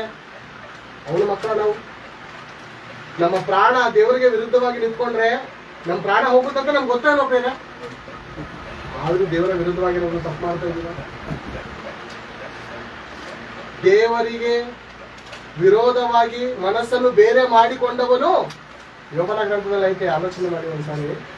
ದೇವರಿಗೆ ವಿರೋಧವಾಗಿ ಮನಸ್ಸನ್ನು ಬೇರೆ ಮಾಡಿಕೊಂಡವನು ಸಾರ್ಥಕವಾದದುಂಟೋ ಅಂತ ಇದೆ ಪ್ರಶ್ನೆಯಲ್ಲಿ. ದೇವರಿಗೆ ಮನಸ್ಸನ್ನು ಬೇರೆ ಮಾಡಿಕೊಂಡವನು ಸಾರ್ಥಕವಾದದುಂಟೋ? ಪ್ರಪಂಚದಲ್ಲಿ ಸಾಧ್ಯನೇ ಇಲ್ಲ, ಸಾಧ್ಯ ಇಲ್ಲ ಬೇರೆ. ಆತನಿಗೆ ಮನಸ್ಸನ್ನು ಬೇರೆ ಮಾಡಿಕೊಂಡು, ಆತನ ಮನಸ್ಸು ನಮ್ಮ ಮನಸ್ಸು ಒಂದಾಗಿರ್ಬೇಕು. ಮನಸ್ಸು ಬೇರೆ ಮಾಡ್ಕೋಬಾರ್ದು ಬೇರೆ. ನಮ್ಮ ಮನಸ್ಸೆಲ್ಲ ದೇವರೇ ಇರಬೇಕು. ನಮ್ಮ ಮನಸ್ಸೆಲ್ಲ, ನಮ್ಮ ಮನಸ್ಸಂತ నువ్వే కావాలి. ఎవడు? దేవుడే. దేవుడు రావాలి నా మనసులో. లేదంటే ఆతను వస్తాడు. ఎవడు? సైతాను వస్తే నేను ನಾವಿರಲ್ಲ. ಆದ್ದರಿಂದ ದೇವರನ್ನು ನಮ್ಮ ಮನಸ್ಸಿನಲ್ಲಿ ಕರೆದುಕೊಳ್ಳೋಣ. ಆತನ ಮನಸ್ಸಿನಲ್ಲಿ ಬಂದರೆ ಪ್ರಪಂಚದಲ್ಲಿ ಯಾರು ಏನು ಸುಖ ಅನುಭವಿಸೋಕ್ಕಾಗಲ್ಲ ಬೇಷ, ಅಷ್ಟು ಸುಖ ಸಮಾಧಾನ ನೀವು ಅನುಭವಿಸ್ತೀರ ಬೇರೆ. ನಾನು ಅನುಭವಿಸ್ತಾ ಇದ್ದೀನಿ ಬೇರೆ. ನನ್ನ ಸುಖವು ದೇವರಲ್ಲೇ ಹೊರತು ಬೇರೆ ಎಲ್ಲೂ ಇಲ್ಲ ಅಂತ ನನಗೆ ಗೊತ್ತಾಗಿದೆ, ನಿಮಗೂ ಗೊತ್ತಾಗಿದೆ ಬೇರೆ. ಆ ಸುಖದಲ್ಲೇ ನಿಂತುಕೊಳ್ಳೋಣ ಕಡೆಯವರೆಗೂ. ಅದರಲ್ಲಿರುವಂತ ಸುಖ ಸಮಾಧಾನ. ಪೌಲನು ಹೇಳ್ತಾನೆ, ನಿನ್ನ ಪ್ರೀತಿಯಿಂದ ನನ್ನನ್ನು ಅಗಲಿಸುವವರು. ನಿನ್ನ ಪ್ರೀತಿಯಿಂದ ನಾನು ಯಾರು ಅಗಲಿಸಕ್ಕಾಗತ್ತೆ? ಆತನು ರುಚಿ ನೋಡಿದ್ದಾನೆ ಬೇರೆ. ಆತನು ಪೌಲನು ರುಚಿ ನೋಡಿದ ಹಾಗೆ ನಾವು ನೀವು ರುಚಿ ನೋಡಿದೀವ. ಆತನು ರುಚಿ ನೋಡಿದವ್ರು ಏನಂತಾರೆ ಗೊತ್ತಾ? ಆ ಬೆತ್ಸದ ಕೊಳದಲ್ಲಿ 38 ವರ್ಷ ರೋಗಿ ಬಿದ್ದಿದ್ದಲ್ಲ, ದೇವ್ರೆ ಪರಿಸ್ಥಿತಿ ಹೋದ್ರು ನಾನು ನನ್ನ ಹೃದಯದಲ್ಲಿ ನಿನಗೆ ತಿರಸ್ಕಾರ ಇರಬಾರದು. ಆ ರೋಗಿ ತರ ನಾನು ಬಿದ್ದಿದ್ರು, ನಿಮ್ಮ ಮಗ ಬಂದು ಅವ್ರನ್ನ ಗುಣಪಡಿಸಲ್ಲ, ಆ ರೀತಿ ನನ್ಗೆ ಯಾರು ಬರೋದು ಬೇಡ ಬೇರೆ. ಸಾಯೋವರೆಗೂ ಲಾಜರನ ಹಾಗೆ ನಾನು ರೋಗದಲ್ಲಿ ಇದ್ರು ನಿನ್ನ ಕೃಪೆಯೇ ನನಗೆ ಸಾಕು. ನಿನ್ನ ಕೃಪೆ ನನಗೆ ಸಾಕು ದೇವ್ರೆ, ಇನ್ನೇನ್ ಬೇಕು? ಎಷ್ಟು ದಿನ ಬದುಕ್ತೀನಿ? ನಿನ್ನ 60 ವರ್ಷ 70 ವರ್ಷ ಕಷ್ಟಪಡ್ತೀನಿ. 60 ವರ್ಷ 70 ವರ್ಷ ಕಷ್ಟಪಡ್ತೀನಿ. 1 ವರ್ಷ ಸುಖ ಸಿಕ್ಬಿಡುತ್ತೆ, ಆಶೀರ್ವಾದ ಸಿಕ್ಬಿಡುತ್ತೆ. ಯಾರು ಸಿದ್ಧ ಹಾಗೆ? ಯೋಬನಿಗೆ ಸಿಕ್ತು. ನಾವ್ ಯಾವ ರೀತಿ ಆಲೋಚನೆ ಮಾಡ್ಬೇಕಂತ, ಯಾವ ರೀತಿ ಆಲೋಚನೆ ಮಾಡ್ಬೇಕು ಗೊತ್ತಾ? ಯೋಬನಿಗೆ ಕಡೆ ಕೊಟ್ಟವ್ರ ದೇವ್ರೆ, ನನಗೆ ಆ ರೀತಿನೂ ಕೊಡ್ಬೇಡ ದೇವ್ರೆ. ಯಾಕಂದ್ರೆ ವೇಸ್ಟ್ ಇದು. ಏನು ವೇಸ್ಟ್ ಇಲ್ವಾ ಫ್ರೆಂಡ್? ಇದು ವೇಸ್ಟ್ ಅಲ್ವಾ? ಈ ಲೋಕದಲ್ಲಿ ಏನಾದ್ರು ಮಾಡ್ಕೊಂಡ ಸಂಪಾದನೆ ವೇಸ್ಟ್ ಇಲ್ವಾ? ಅಬ್ರಹಾಮನ್ ಏನೇ ಆಲೋಚನೆ ಮಾಡ್ತಾರೆ ಗೊತ್ತಾ? ನಾನು ಪ್ರವಾಸಿ, ಇದನ್ನ ಬಿಟ್ಟು ಹೋಗುವಂತ ಪರಿಸ್ಥಿತಿ ನಂದು. ನಾನು ಪ್ರವಾಸಿ ಆಗಿದ್ದೇನೆ ದೇವ್ರೆ, ಇದು ನನ್ನ ಲೋಕ ಅಲ್ಲ. ಇದು ಏನು ಲೋಕದವ್ರು ಗೊತ್ತು ಬೇರೆ, ಲೋಕದವ್ರು ಗೊತ್ತು ಅಲ್ಲಿಗೆ ನಮ್ಮನೆ, ಇಲ್ಲಿ ಬಂದೆ ಸುಮ್ಮನೆ ಅಂತ ಲೋಕದವ್ರು ಗೊತ್ತು. ನಮ್ಗೇನ್ ಗೊತ್ತು? ಇದೇ ಶಾಶ್ವತವಾದ ಮನೆ. ಅಬ್ರಹಾಮನಿಗೆ ಕಾನೂನು ದೇಶವನ್ನೇ ಕೊಟ್ರೆ ಆತನು ಗುಡಾರ ಹಾಕೊಂಡು ಅಲ್ಲಿ ಕಾಲ ಕಳ್ಕೊಂಡು ನೇನ್ಕಪ್ಪ ವೇಸ್ಟ್ ಆಗುತ್ತೆ, ಅದೆಲ್ಲ ಆಸ್ತಿ ಪಾಸ್ತಿ ಮಾಡಿ ದೊಡ್ಡ ಮನೆ ಕಟ್ರೆ ಇರೋದ್ರಲ್ಲೇ ಕಾಲ ಕಳ್ಕೊಂಡು ಹೋಗುವಂತೆ ಆತನು ಬುದ್ಧಿವಂತನಾಗಿ ಬದುಕ್ತಾರೆ. ನಮ್ಗೆ ಏನಾದ್ರೆ 30-60 ಸೈಟ್ ಸಿಕ್ತು ಅಂದ್ರೆ ಒಂದು ಅಪ್ಪನಿಗೆ, ಒಂದು ಅಮ್ಮನಿಗೆ, ಒಂದು ತಾತನಿಗೆ 3 ಅಪ್ಪಿದೆ. ಪರ್ಲಕ್ಕೂ ಹತ್ರ ಆಗ್ಬೇಕು, ಹಂಗೇನೆ ಪಾತಾಳಕ್ಕೆ ಹಂಗೆ ಹತ್ರ ಆಗ್ಬೇಕಂತ ಅಷ್ಟೇ ಮಾಡಲ್ಲ. ಇರುವಂತ ಜೀವಿತ ಕಾಲ ಎಲ್ಲ ಸಂಪಾದನೆ ಅಂತ ದೇವರನ್ನ ಬರೋದು ಬಿಟ್ಬಿಡ್ತಾರೆ. ಭಾನುವಾರ ಒಂದು ಜಾಸ್ತಿ ಸಂಪಾದನೆ ಸಿಗುತ್ತೆ ಅಂದ್ಬಿಟ್ಟು ನಮ್ಮ ಇಸ್ರಾಯೇಲರು ಹೇಗೋದ್ರು ಅವತ್ತು ಜಾಸ್ತಿ ಕೂಡ್ಸ್ಕೊಳಕ್ಕೆ. ಜಾಸ್ತಿ ಕೂಡಿಸಿದವನಿಗೆ ಹೆಚ್ಚಾಗ್ಲಿಲ್ವಂತೆ, ಕಡಿಮೆ ಕೂಡಿಸ್ದವನು ಕಡಿಮೆ ಆಗ್ಲಿಲ್ವಂತೆ. ಅರ್ಥ ಮಾಡ್ಕೊಳ್ಳಿ ಬೇರೆ, ಎಷ್ಟು ಅದ್ಭುತವಾದಂತ ಮಾತು ಆಲೋಚನೆ ಮಾಡೋಣ. ಹೆಚ್ಚಾಗಿ ಕೂಡಿಸಿದವನಿಗೆ ಏನು ಉಳಿಲಿಲ್ವಂತೆ, ಸ್ವಲ್ಪ ಕೂಡಿಸಿದವನಿಗೆ ಕಡಿಮೆ ಆಗ್ಲಿಲ್ವಂತೆ. ದೇವರು ಫಿಕ್ಸ್ ಮಾಡಿರ್ತಾರೆ ಬೇರೆ. ಏನ್ ಬೇರೆ? ಕೂಲಿ ಆಳು ಬಂದು ಅರ್ಧ ಗಂಟೆ 1 ಅವರ್ ಕೆಲಸ ಮಾಡಿದವನಿಗೆ ಸರಿ ಸಮಾನವಾಗಿ ಸಂಬಳ ಕೊಡ್ಬೇಕಾರೆ ನಮ್ಮ ತಂದೆ ಕೂಲಿ ಆಳು ಲಾಸ್ಟ್ ಅಲ್ಲಿ ಬರ್ತಾನೆ. ಅವನು ಲಾಸ್ಟ್ ಅಲ್ಲಿ ಬಂದು ಒಂದು ಅರ್ಧ ಗಂಟೆ ಅದೇ ಬಂಡೆ ಎತ್ತಾಕಿ ಏನು ಕೆಲಸ ಮಾಡಿರ್ತಾರೇನೋ ಅವನಿಗೂ ಸರಿಯಾದ ಕೂಲಿ. ಹಿಂದೆ ಬಂದವನು ಮೊದಲು ಮಾಡಿಕೊಂಡು ಕೂಲಿಯನ್ನು ಕೊಟ್ಕೊಳಿಸುವಂತ ನಮ್ಮ ಒಳ್ಳೆ ದೇವ್ರು ಹೇಳುವಾಗ, ನಾವು ದೇವ್ರ ಪಾದದಲ್ಲಿ ಬಂದು ಕೂತ್ಕೊಂಡಿರುವಾಗ ನಾವು ಎಷ್ಟು ಸಂಪಾದನೆ ಮಾಡ್ತಾ ಇದ್ವಿ ಗೊತ್ತಾ? ಇವತ್ತು ನಾನು ಹೇಳಿದ್ನಲ್ಲ ಅವನೇ, ಕೋಟ್ಯಾಂತರ ರೂಪಾಯಿ ಪ್ರಪಂಚದವ್ರು ಯಾರು ಇವತ್ತು ಸಂಪಾದನೆ ಮಾಡ್ತಾ ಇದ್ರು ಅದಕ್ಕಿಂತ ಹೆಚ್ಚಾಗಿ ಸಂಪಾದನೆ ಮಾಡಿದೆ ಅಂತ ಅರ್ಥ. ನಿಜಾನ? ದುಷ್ಟರ ಗುಡಾರದಲ್ಲಿ ವಾಸಿಸುವಂತ ನಿನ್ನ ದೇವರ ಸಾನ್ನಿಧ್ಯದಲ್ಲಿ 1 ದಿನ ಕಳಿತಿಯಲ್ಲ, ಇದು ಸಹಸ್ರಾರು ದಿನಗಳಿಗಿಂತ ಶ್ರೇಷ್ಠವಾದದ್ದು. ಆ ಶ್ರೇಷ್ಠದಲ್ಲಿ ನಾವು ನೀವು ಇರುವವರೇ ನಿಜವಾದ ಭಾಗ್ಯವಂತರು ಎನ್ನುವಂತ ಮಾತನ್ನು ನಾವು ಆಲೋಚನೆ ಮಾಡುತ್ತಾ ನಮ್ಮ ದಿನಗಳನ್ನು ಕಳೆಯಲಾಗ್ತದೆ ಎನ್ನುವಂಥ ಮಾತುಗಳನ್ನು ನಾನು ಮುಗಿಸ್ತಾ ಇದ್ದೇನೆ.